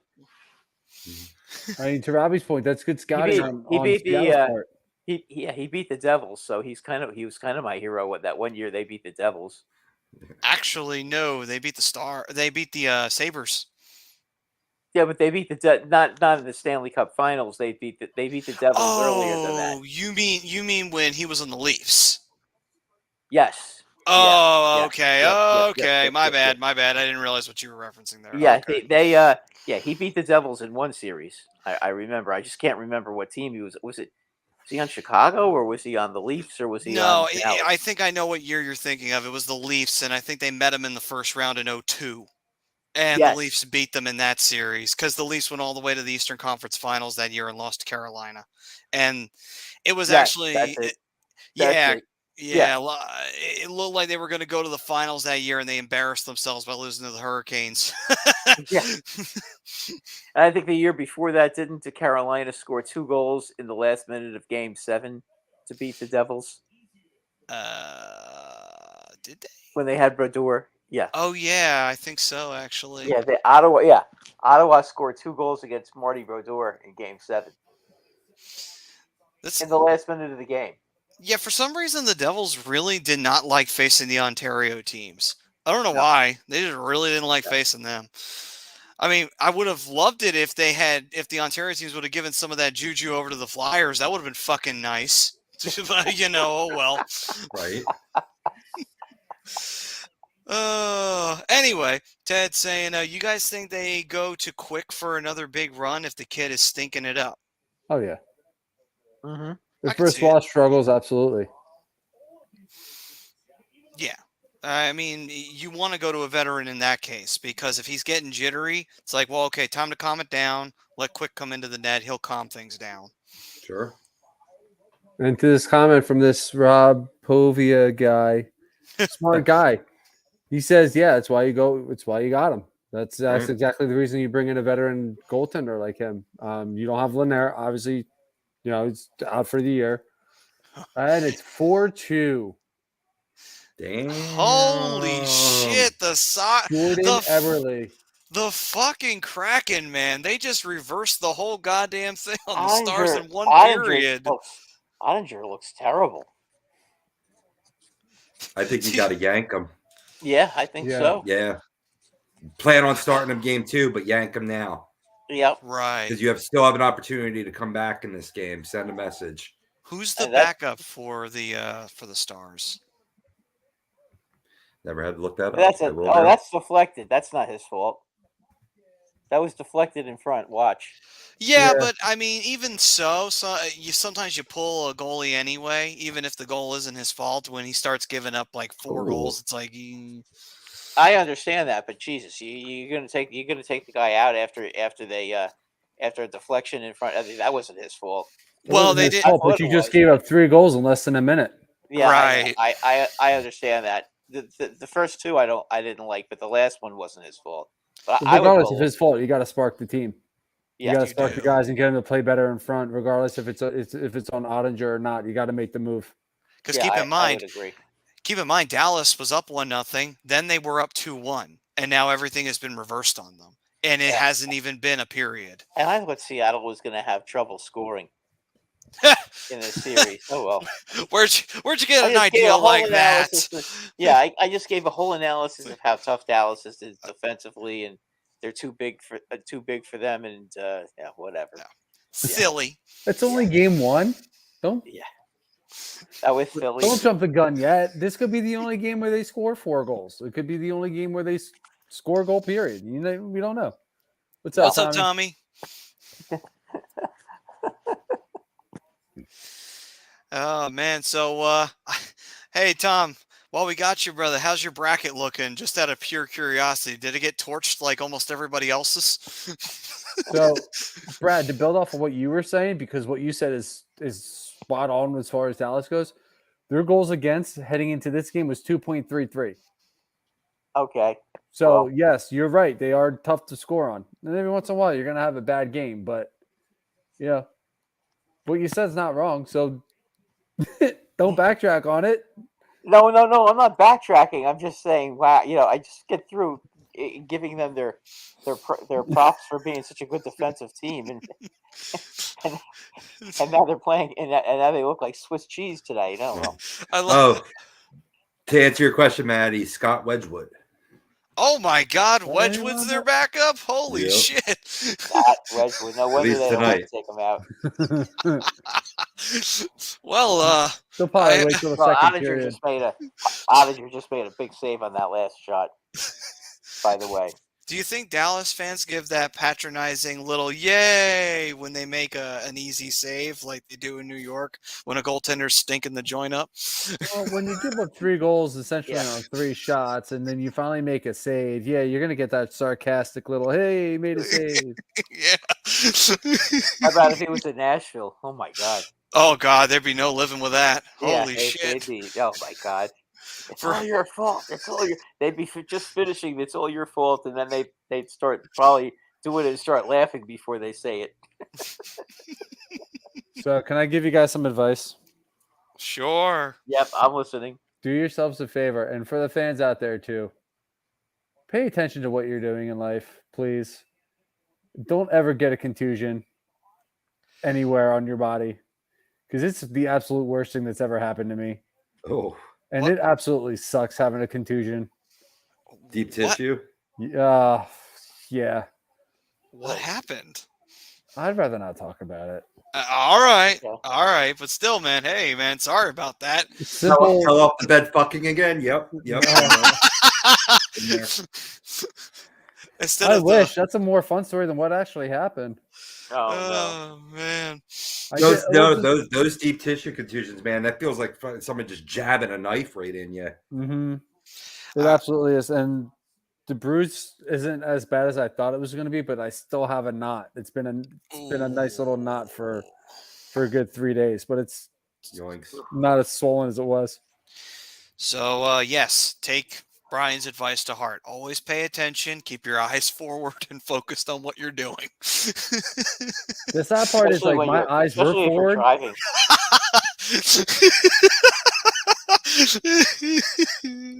Oh, man.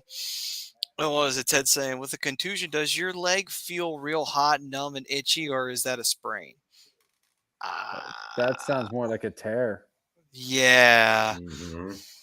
Yeah, for sure. My contusion feels tight, tense, and just sore. It's tender. That could be a tear. His sounds like a tear, yeah. Yeah. What he's describing. Me, it's just tender. There's a knot, and there's a nice bruise there too. So, yeah, I mean, because a sprain is more like you can't really put weight on it. It like actually hurts you to physically move it or actually put weight on it. Like strain is like a torn muscle. Yeah, and it hurts to contract it. Right. So tendons don't hurt as much, but they they take forever to heal. Right. Yeah, I would go to the hospital. Just slap some duct tape on it, wrap it around. And then, no. First pour some tussin, let that settle in, let it dry, and then duct tape. Dr. Pove, that's all you need. Home remedies. Right. Or you could just cut it. Yeah. Duct tape, that solves everything too. fixes everything. Yeah. Just cut real deep too. You know, like they did with Rocky's eye. Oh yeah, cut me, Mick. Cut me, Mick. Cut me, Mick. Cut me. Cut me. I can't see. Yeah. Can't open my eye. The best way to describe it, Ted, That's a good is slice to low, Maddie. Wow. Oh, thank you. I have been known to be at work and quote some Sly every now and again, just because I'm bored to tears. So, oh God. I didn't hear no bell. Continue.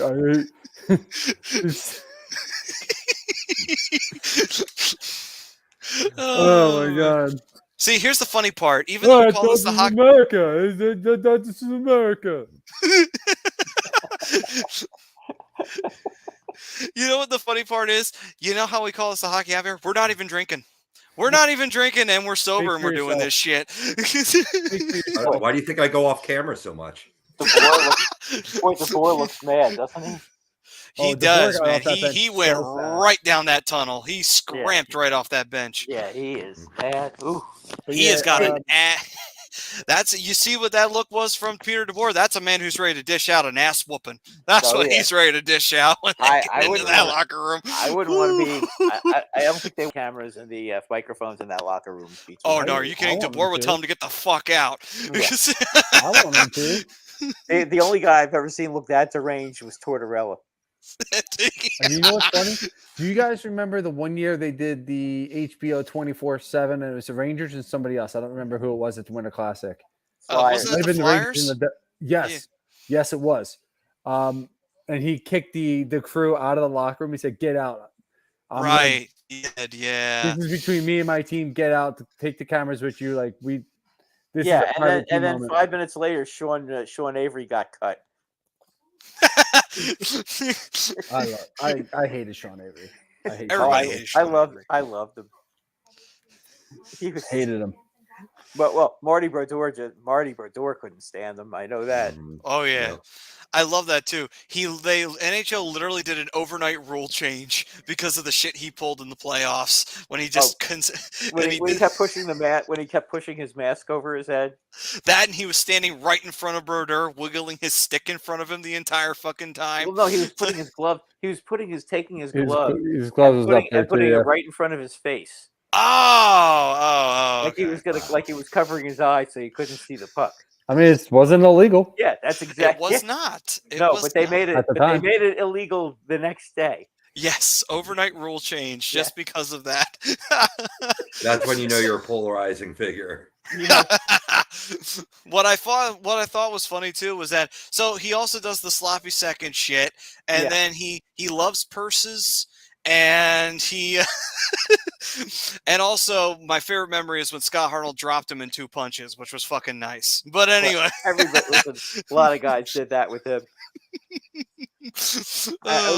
When he came to the Rangers, I knew he was a dirty player, but I had no idea just how many enemies he had.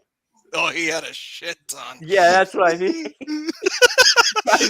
Go out of their way to cheap shot him. Oh my god! Ulf Samuelsson was the best though. His first game as a Ranger. Okay, they're in Toronto, and with about 20 seconds to go, him and Ty Domi are standing in front of the net, and out of nowhere, Domi just turns around and gives him a left and knocks him down.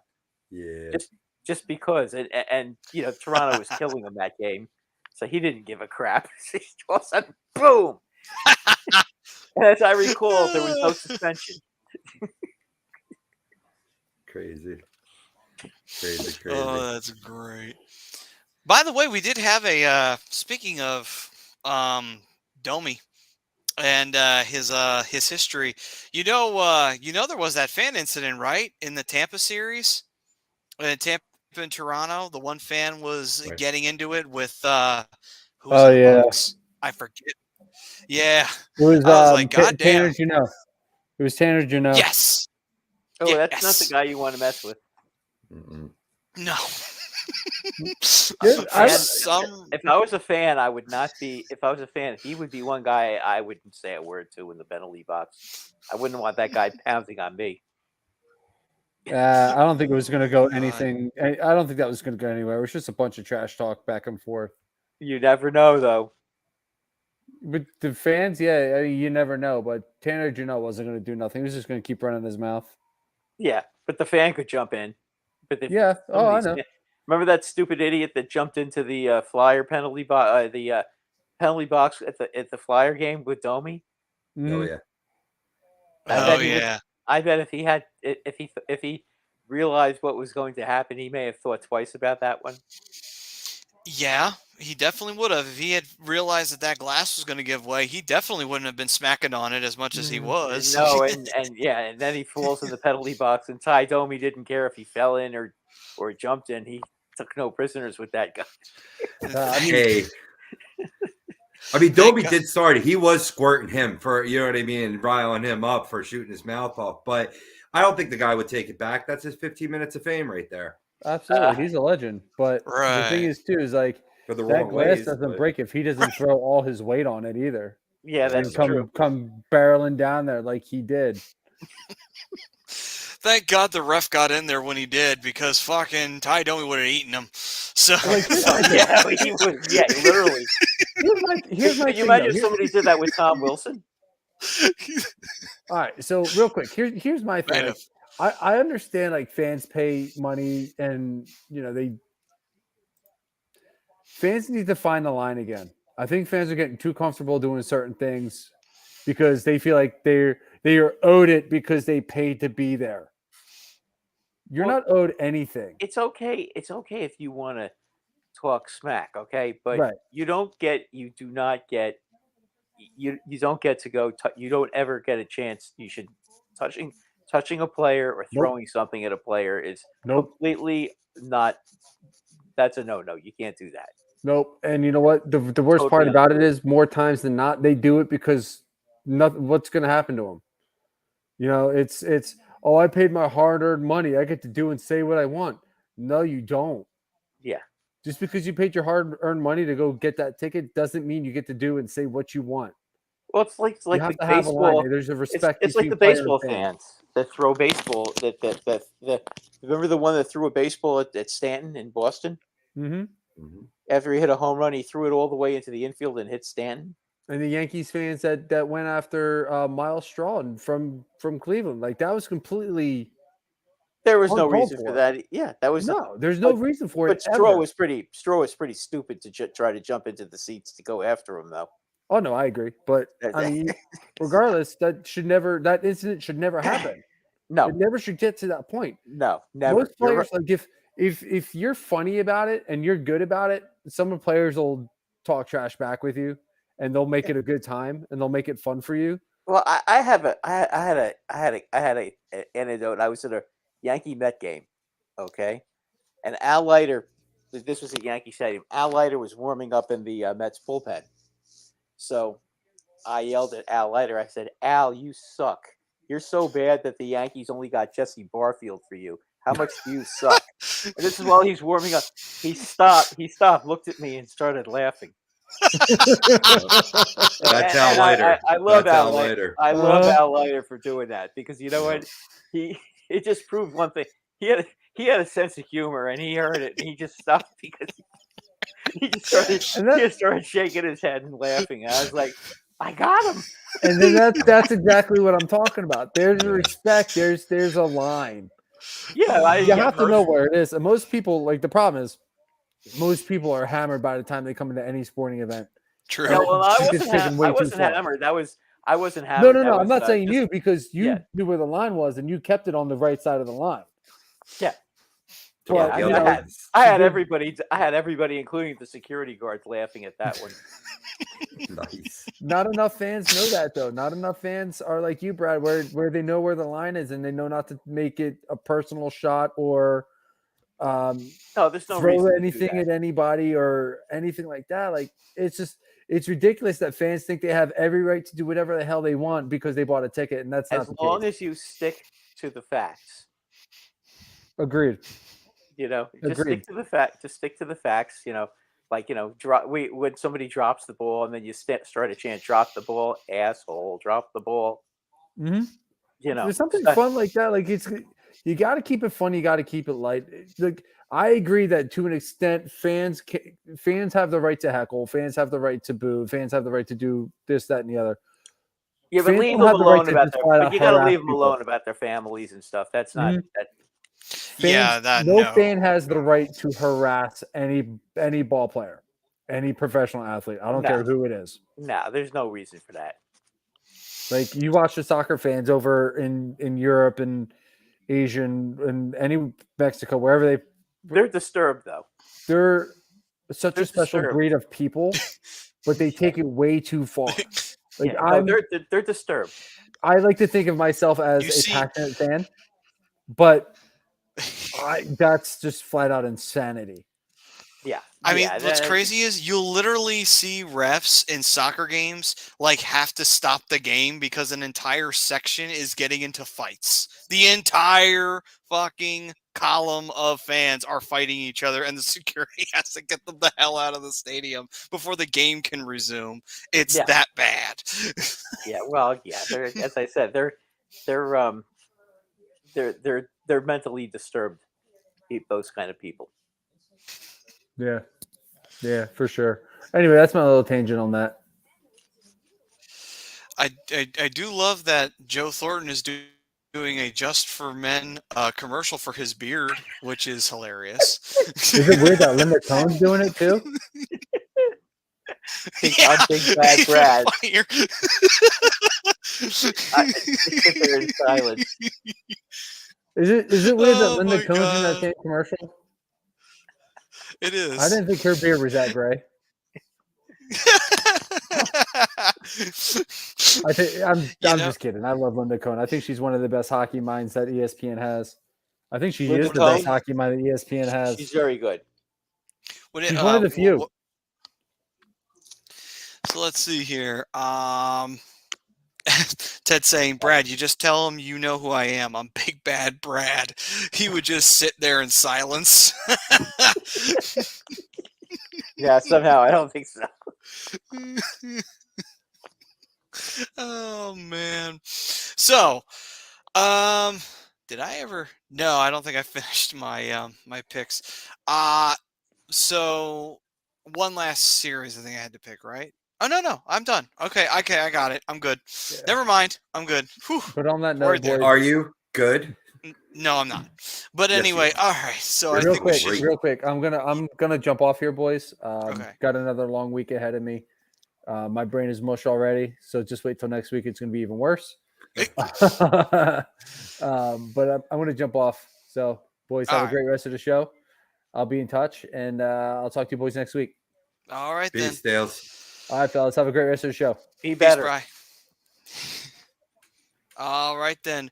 So with that, we'll change gears to the third period, which is brought to you by Fan to enjoy fantasy sports. And if you want to make a little extra cash on the side and you don't know what way to go about it, sometimes the best way to do it is to, put your expertise to the test in sport or fantasy baseball or fantasy football or fantasy basketball. The best way to do it. They have daily NBA, MLB, NHL contests, and more. Win prizes. Sign up today. Use the promo code A2D for 5,000 bonus points, which is a $50 value, which you're getting for free. So that's also a little bang for the buck right there. And you go to fanup.app, install it, download it, get it any way you can, and make yourself some cash. Hey, listen. The man right down here, Mr. Pove, the broken one, he's made himself a pretty penny a time or two in the fantasy realm. Yes, sir. Yes, sir. I was actually just doing a review for a seminar that I gave, and I was totaling up all my winnings over the years. I'm in the six figures. Wow. I don't know where the Damn, money went, bro. but Okay, your pick for the Kentucky Derby is? I'll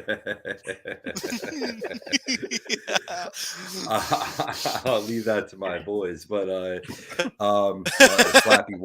Slappy White on Twitter is a great force picker. He gives us picks for Fantasy Guru. But yeah, yeah. I a lot of it you have to give and give back though when you're playing GPPs. Like that's just the name of the game. You're going to lose more than you win. But I've had a couple nice hits over the years, plus a couple season-long NFBC top finishes. So yeah, it's been a nice ride. But anyway, enough about me. Get yourselves on Fan Up and hit 6 figures. Do it. Hell yeah. Do it. Yes. All right. So, gents, with the third period, throw out a little bit of interesting factoids before we hit up any major news that we want to throw out there for around the league. Yeah, I got a couple. Nice. And to jump into that, fun little factoids here. And they were popping this up here. The most recent Stanley Cup champion. This just shows you how wide open this playoffs is. The most recent Stanley Cup champion in this bracket, still alive and still kicking, is not from the 2010s. It's the Hurricanes. And they won the Cup in 2006. Yep. Just think about that for 2 seconds. That means we are guaranteed either a first-timer, which there are 3 that could possibly happen, which is Vegas, Seattle, and who's the third one? Florida. Those are the 3 that have not won a cup. Meanwhile, the Hurricanes, Devils, definitely the Maple Leafs, and Dallas, these are teams that have not seen the cup in quite some time. So 17 years, and then it was the Stars. 55 for the Leafs. Yeah, 55 for the Leafs. Yeah, they broke the Rangers record. Jesus, that's why I love the Leafs now. You feel for him. You know how it is. Yeah. Yes, I do. Tremendously, Ted. There's betting odds on the NHL so who was lottery. Yep. And who was the 17 there for you, Rob? Who was the 17 years? Well, it's 17 years since the Hurricanes, if you're saying 2006. And then previous to that, it would have been the Stars beating Buffalo, right? Yeah. 99. Because they lost the following year to the Devils. So yeah, then so the last time these teams have been, so Dallas's last time in the Stanley Cup Finals was 2020 in the bubble, where they lost to Tampa. So they are the team that I think has the most recent Stanley Cup Finals appearance out of the teams left in this bracket. Vegas was 2018. They lost to Washington. Florida hasn't been to the finals since 96. And Toronto hadn't been to the finals since 67.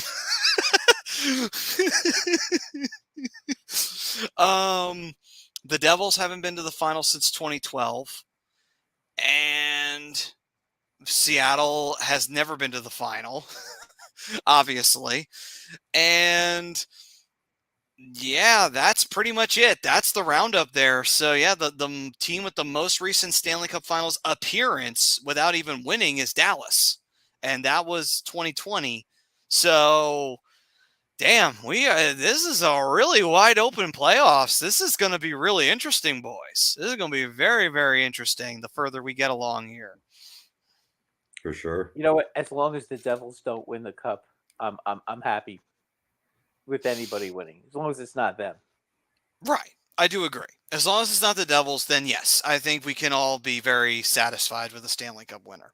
Yeah, can't stand Carolina either. It's hard to root for them too. I honestly have no ill will towards them. But then again, you know what? Here's the funny part. The only reason why I have no ill will towards them is because Carolina and the Flyers never met in the playoffs. They've avoided each other. Yeah. And Brindy. We had them last year. And Brindy too. Yeah, good old Brindy. Gotta love Hot Rod. So, yeah, well, Carolina, remember, are Rangers South. Right.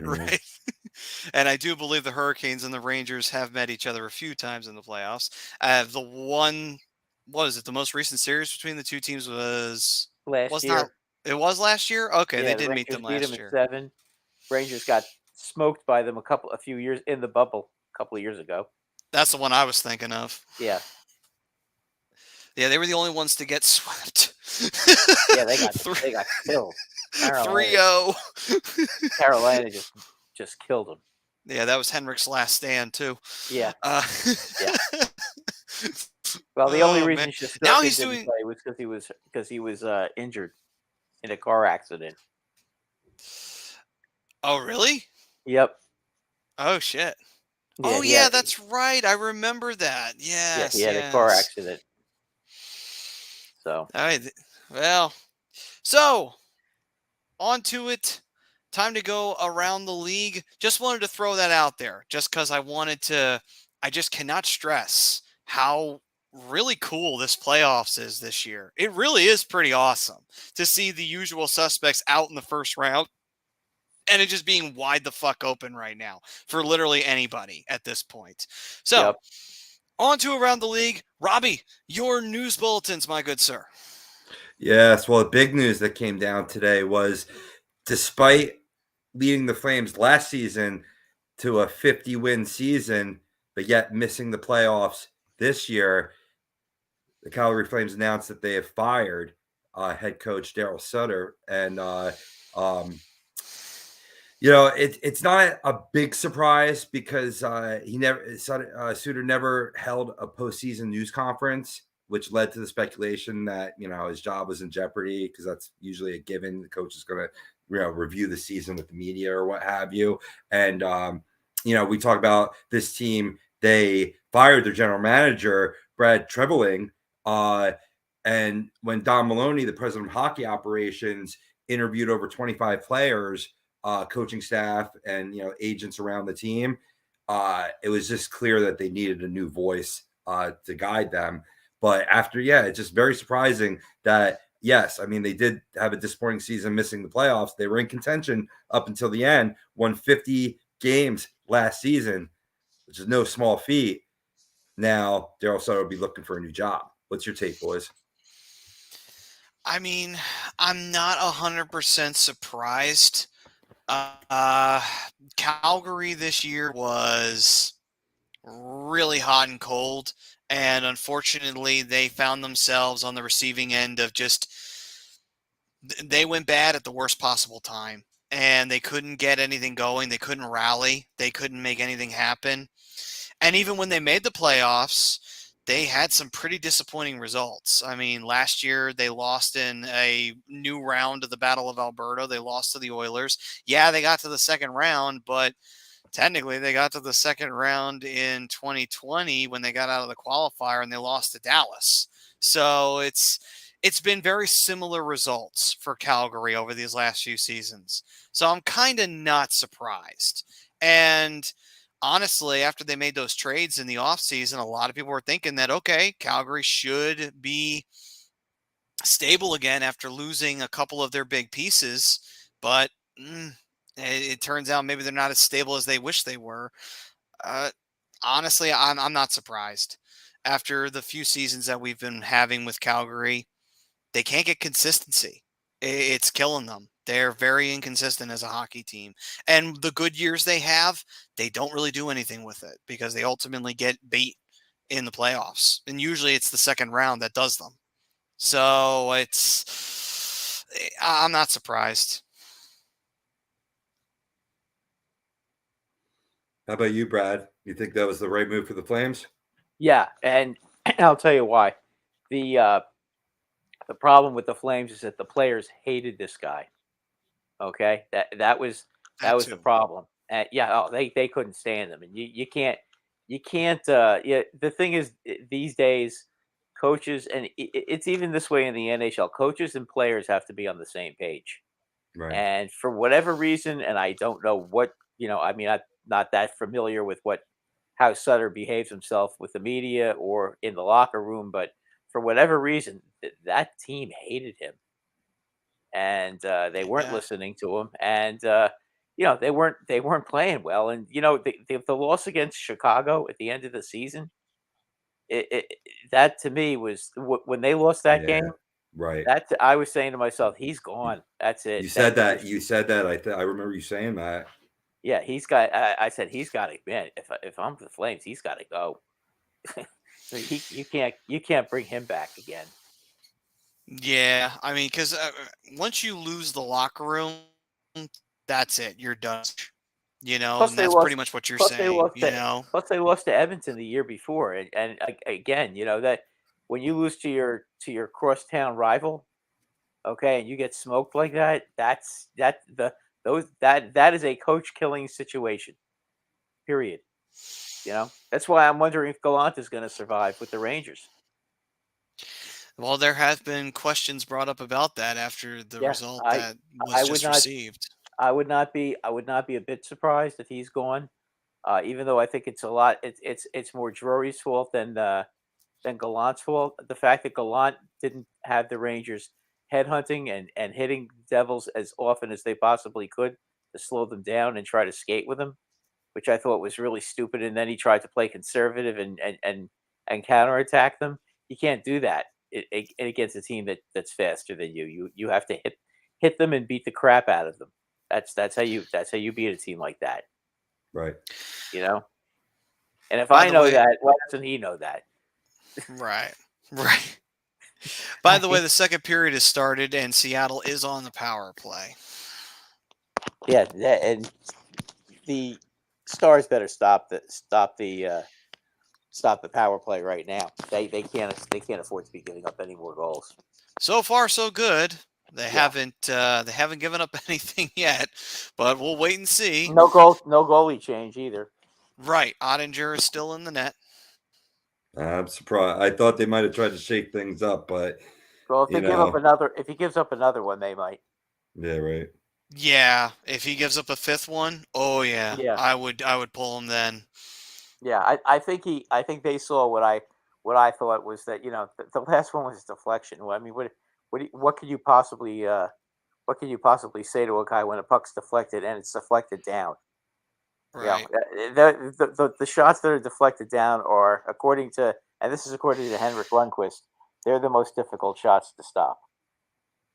Right. But I will say this, though. And by the way, Tom, I love your comment. Hockey playoffs are the best. Can't wait to be back in 20 years. Yeah. Yeah. 20 years. Look out, NHL. Be back. It won't take that long. So, It may take 3 or 4. God. But I don't know. But I will say, with those kind of. Here's the thing, though. When you pull a goaltender, even though he's given up a fourth goal and he's given it up in like a short span, even if it's not his fault with the deflection, it's kind of like when you take a pitcher out in baseball, even though he wasn't to blame for the fielder fucking it up and missing the ball completely when he should have tracked it properly. But at the same time, it's kind of like, yeah, all right, I'm taking him out because it's like, you know what? No. It's kind of like the equivalent of that. It's like, I know it's not your fault, but at the same time, it's like, I still got to take you out all the same. Yeah, we got to try to do something to spark the team. It's not your fault. Right. Maybe if we take you out, then the team will start playing better in front of another goalie. Right. Yeah. So, or that you could just be Me, Mike Metal Keenan Mike's- and just be mercilessly taking goalies out all the time, and then bringing them back in. right. Or you could be right. Keane used to do that. So did Pat Burns. He used to do the same thing too. He would let Felix Potvin would give up like 6 goals, and then he'd take him out. And then I forget who their backup was at the time, and he would play like one shift and then put Felix back in, and then Keenan would do the same thing to Belfour. So it's just like, He used to do that to Van Beesbrook and Richter.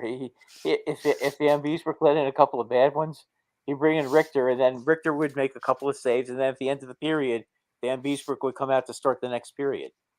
right. So weird how that tactic used to be. I think nowadays they're kind of like coaches definitely don't do that anymore. Plus, I also think it's like an unwritten rule. It's like, are you really doing that? Stop it. Yeah, It's like, Well, now the goalies would beat the crap out of the coach for doing that. It's hockey. Go up You there know, with the you rattle know, and yeah. whack them in the head. Precisely. Let's see. Mean Metal Big Mike, Metal what's up, Mike. brother? What's worse, Bruins or Rangers loss? Actually, the question is, what's better, the Bruins or Rangers loss? At least for me, it's what's better. But as for Brad, I think I already know the answer to this Well, one. the Bruins is better, and it's not just because I'm a Ranger fan. It's because they set an all-time historic season record and had a 3-1 lead against an 8 seed as a 1 seed, and then choked it away. That's choking 101. The Rangers lost to a better team. You know, I mean, if anybody who watched that series thinks that the Rangers outplayed the Devils, they're I mean, even I have to admit that the Rangers did not. The Rangers were dominated in that series. You know, just They're the Devils when their goaltenders didn't play well, which was 3 games that they had poor goaltending, they lost. But when they got decent goaltending, they won every time. my theory on that person who would say the Rangers outplayed the Devils in that series. If they said that, my theory is they are high. That would be my theory. Yeah, no, I mean, if you have it's okay to be biased. I get it, but you also have to be realistic and know that they were out. They were out. Shots on goal don't necessarily mean anything. Okay, it's the quality of the shot. If you're even in shots on goal, and the other team has 9 2-on-1s. Okay, in a game, that's a problem. Right. It And does, you know, like for example, what was it? I think one game Seattle in the first round was getting outshot. I think freaking Avalanche had like 30 something shots and they only had 12, but the Kraken were winning like 2-0. It's like, yeah, doesn't fucking matter how many shots the Avs have. Guess who's Yeah. winning the goddamn game? yeah, and yeah, well, and you do remember I mentioned Georgiev. Oh yeah, good old Yeah. Georgiev. Yeah. Yeah, I can always, you can count on him to lose Game 7. That's the one thing I would Right. say about that last night. I was like saying to myself, Georgiev in Game 7. Oh boy. For sure. Yeah. For sure. Let me quickly wrap up, boys, around the league, because I'm gonna have to jettison soon myself. Brian talked about him earlier. Patrice Bergeron shedding some tears, may have played his last game as a Boston Bruin. Well, big surprise. He leads the finalists for the Selke Trophy. It was announced earlier today, the 3 finalists for the best defensive forward. But the news here is who joins him, and it's 2 first-timers in Mitch Marner and Brad's least favorite player, Nico Hershier. Nico Hershier? Yeah.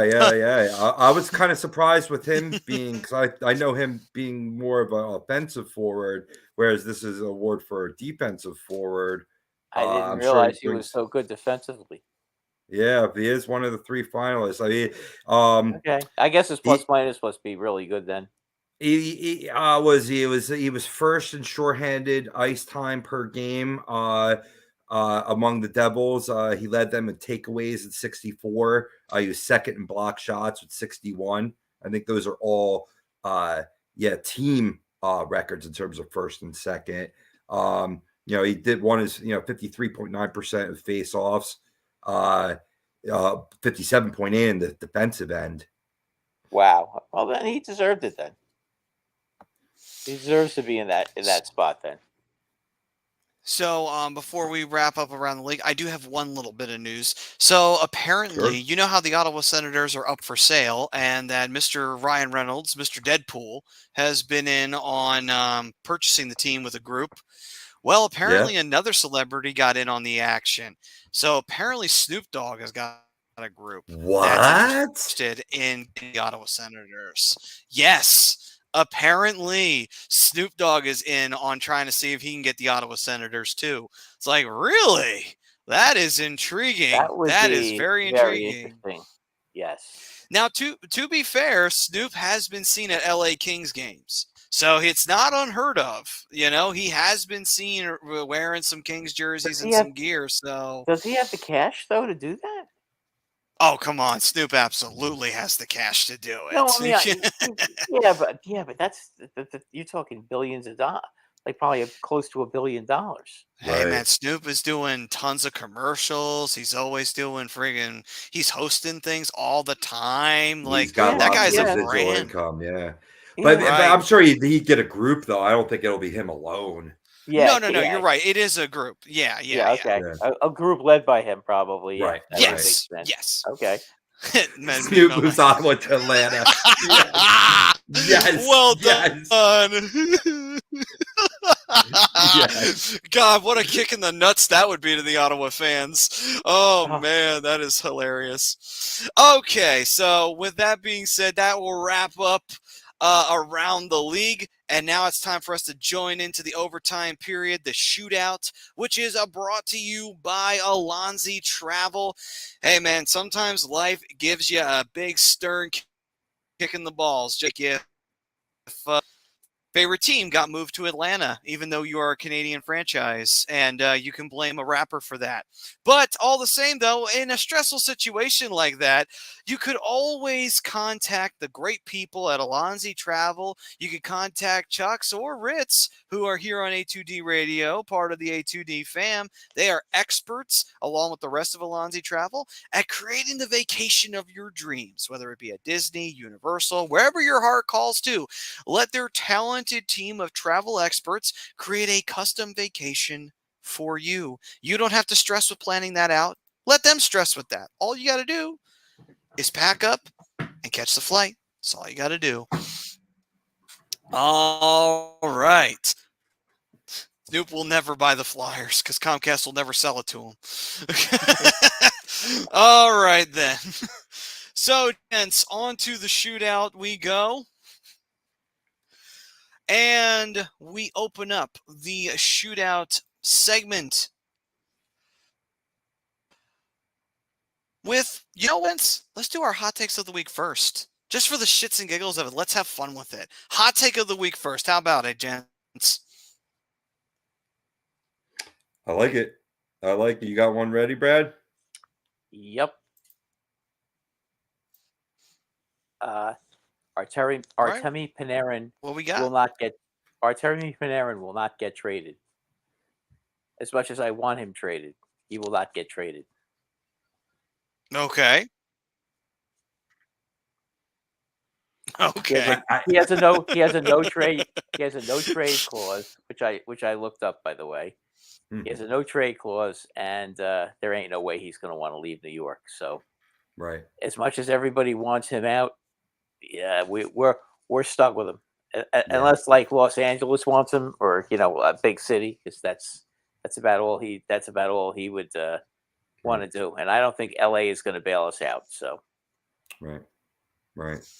Yeah, no, I almost thought how hot of a take that is because I could easily see that happening, but it's a hot take in terms of the rage that's going on in New York.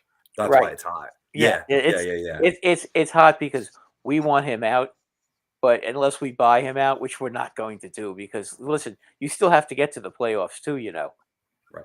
And 92 points is going to get 92 points out of that guy. He's going to get you to the playoffs. He just needs to show up a little bit more. Oh, maybe get him a winger who actually is big and tough and can get him the puck, instead of making him carry the puck all the time. Go figure, right? That might help. I don't know. I don't know what the answer is with him. I'm not a coach. I'm not that smart. All right, so I'll throw out my hot take. My hot take of the week is that we will see. No call on that. But anyway, we will see the Toronto Maple Leafs. The Toronto Maple Leafs will actually go to the Stanley Cup Finals and come back from a 3-0 deficit to win the whole goddamn thing. Wow. Now, if you want to know why I say that? Because it's if you bet that, if you would bet that, I wonder what the odds would be. I don't know. Gotta be astronomical. Yeah, that really would be. But here's the Yeah. thing. If Ottawa was to go to the final and they were to win it, honestly, it's the only way I see them winning it because it's the only way it'll go. Because let's be honest here, that's just how it works for the Maple Leafs. They got to do everything the fucking hard way. So, Yeah. that's how I'll see it. All right, then. Robbie, your hot take.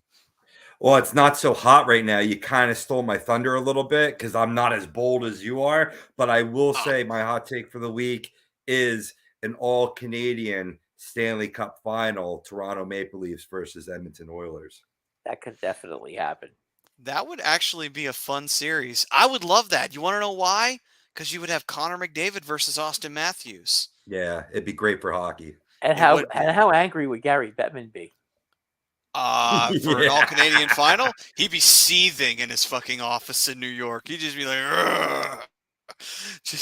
He'd be doing all those creepy smiles that he does on those fucking photos. But anyway. Yeah, exactly. True story. All right. So we move on. Favorite moment of round one, gentlemen.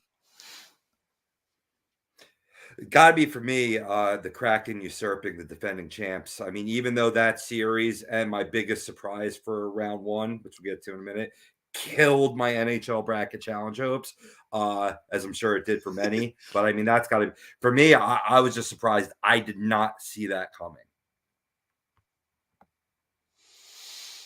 Yeah, That was my favorite I don't think moment anybody because did. of Right.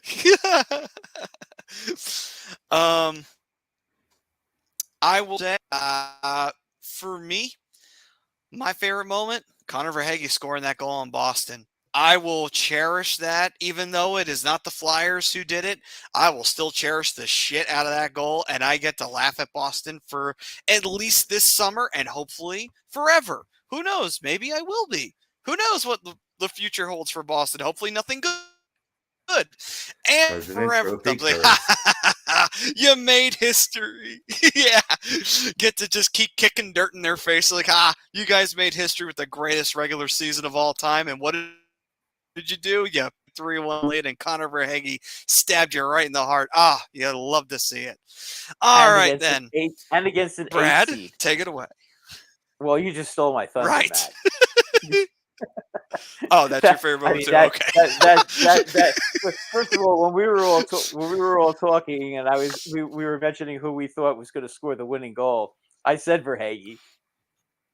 True. I did pick him. You did. Yes. Yep. And I also said he would do it in overtime, while they were losing. So. Rob, didn't you say that? Yeah, you did win overtime. Rob, didn't you say the same thing too? Didn't the Panthers win in overtime? But I think you picked Duclair, right? Yeah. Yeah. Yeah. So yeah, you both were on the right track though. We both picked them to win in overtime. When Boston was ahead 3-2, we both said they'll get them in overtime. And they did. But no, that was my highlight for the first round. Unfortunately, it would have been last night if somebody would have not gotten shut out, but I'm not going to mention any names. Yeah. Yeah. They kind of ruined my summer, to be honest with you, because now all summer, every time I'm in a bad mood, that's gonna I'll start thinking of that. Yeah, just to put myself in a bad mood. But I will say this: we got revenge, New York. I feel like I finally got revenge on Boston after they swept the Rangers. After they swept the Yankees that one year when the Yankees had a 3-0 lead and blew it, and Boston won the World Series to break their hex. Okay, right. This to me is sweet revenge because that was a pretty bad choke by the Yankees, but the Yankees didn't set an all-time record for regular season wins to get knocked out like that. Boston had set the all-time record for points, okay, and they lost to the 8th seed, the worst team in the playoffs. So there has to be some satisfaction as a New York sports fan to see a Boston team do something like that. So, I mean, actually, to this day, that's still the only team in baseball to come back from 3-0. So that's the funny part of it. It's happened in hockey 4 times. It's happened in baseball once, never in the NBA. So No. Doesn't happen very often at all. Right. So, with that, my biggest surprise in the first round for me, Seattle. I mean, is there really any other answer other than Seattle? I mean, obviously, maybe you gentlemen might have something different, but really, to be honest with you, it kind of has to be, doesn't it? It really does. Not for me, man. What do you guys think if yesterday, if you would have parlayed, rather on Sunday, if you would have bet a parlay in the playoffs of, a straight win for Seattle and a straight win for Florida, what do you think you would have, kind of odds you think you would have gotten on that? In the 4-figure, like it'd be like gotta be like freaking like plus 1,600. Yeah, I bet it was something like that. Yeah. Well, you know what? That's all right. Could I've had the money? I would have been fine with that money. But you know what? Hey, I'm still right. So I'll take that. So and just the enjoyment. It has nothing to do with the money. Just the enjoyment of seeing that happen. Yeah. Right. And hearing some of the Bruin fans booing the Bruins when they skated out to center ice because they were expecting congratulations for having such a great season, and half the fans were booing. Yeah. That's funny. So, Robbie, who did you have as your biggest surprise since you were disagreeing? I mean, don't get me wrong. It was surprising. That's why it was my favorite moment because I enjoyed seeing it. Second-year team, Dave Haxtell, yada yada. But I think this one trumps it a little more, Maddie. We've been talking about it all show. Florida upsetting Boston. I think that's the President's Trophy winner. Florida was. They thought they'd be lucky if they took 2 games in that series. I think it's 1,000% that upset. I can see where you're coming from. Plus, also, when you think about it as well, Colorado was dinged up, and Seattle had been putting together quite a nice little season for themselves. So they were coming into that playoff hot, whereas Florida kind of stumbled into the playoffs more. Right. Exactly. That's why. How many games? I mean, normally a Florida team could compete with any team. There's talent there, but it was the way they were coming into the playoffs. Exactly. Right. Yeah, it's not like they earned their way in. Yeah. Pittsburgh kind of handed it to them. Right. They did. But hey, you know what? When the hockey gods give you a gift on a silver platter with "From Crosby" written on it, you fucking take it. And they did. And you take that twice on Sunday. Yeah, they took that check and cashed it immediately. Right. So, Brad, what was your biggest surprise in the first round? Was it Seattle or was it Florida? No, it's Panarin not scoring 1 goal in his 7-game series. Okay, I can see that one. That is a good surprise. That hit home a lot more. And let me ask you a question. If I would have told you at the beginning of that series that Panarin was not going to score a goal, would you have said, "Come on, he'll do it by accident. Maybe he'll score an empty net goal"? Yeah, and not even an empty net. Not even an empty net goal. Or like maybe a puck would hit off his skate and go in or something. No, not even that.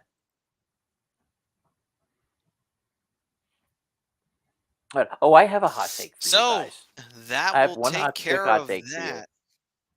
I do have one hot take for you guys. One. You're going to laugh at this one. Tom Wilson will be a New York Ranger next season. Oh. All the more reason. Oh, I do like that. That's You it. want to Interesting. really shake up. Interesting. If the Tom Wilson Rangers did that. really want to shake it up, okay?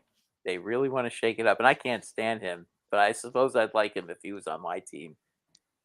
You bring in that guy, and that team will suddenly get some balls again.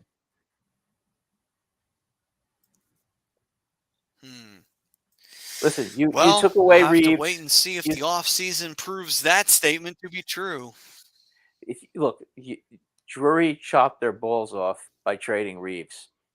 Okay, he deballed them like a chicken.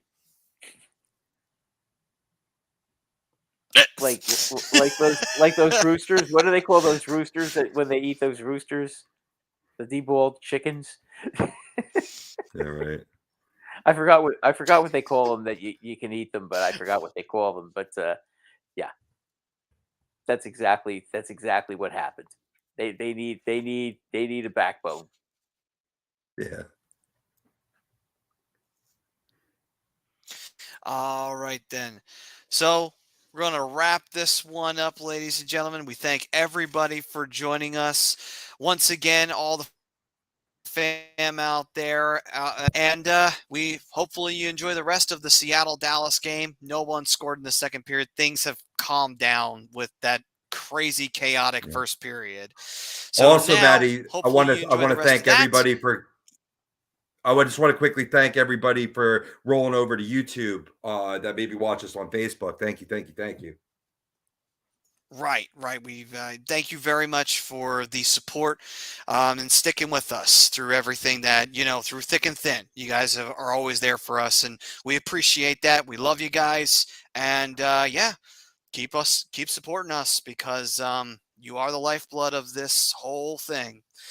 All right, then. So, with that being said, everybody, we thank you for joining us. We were brought to you one last time by Specialized Physical Therapy, the Dr. Paul Vidal. Schedule an appointment at www.specialistphysicaltherapy.com and take care of those aches and pains. Until next week, we will see where the semifinals are at by then. And by then, we should be getting into some elimination territory for those games. So it'll get very intriguing by next Tuesday. So until then, guys, we will see you next week right here on the Hockey Happy Hour. Until then, peace and love, everyone. Take it easy. McJesus blesses you.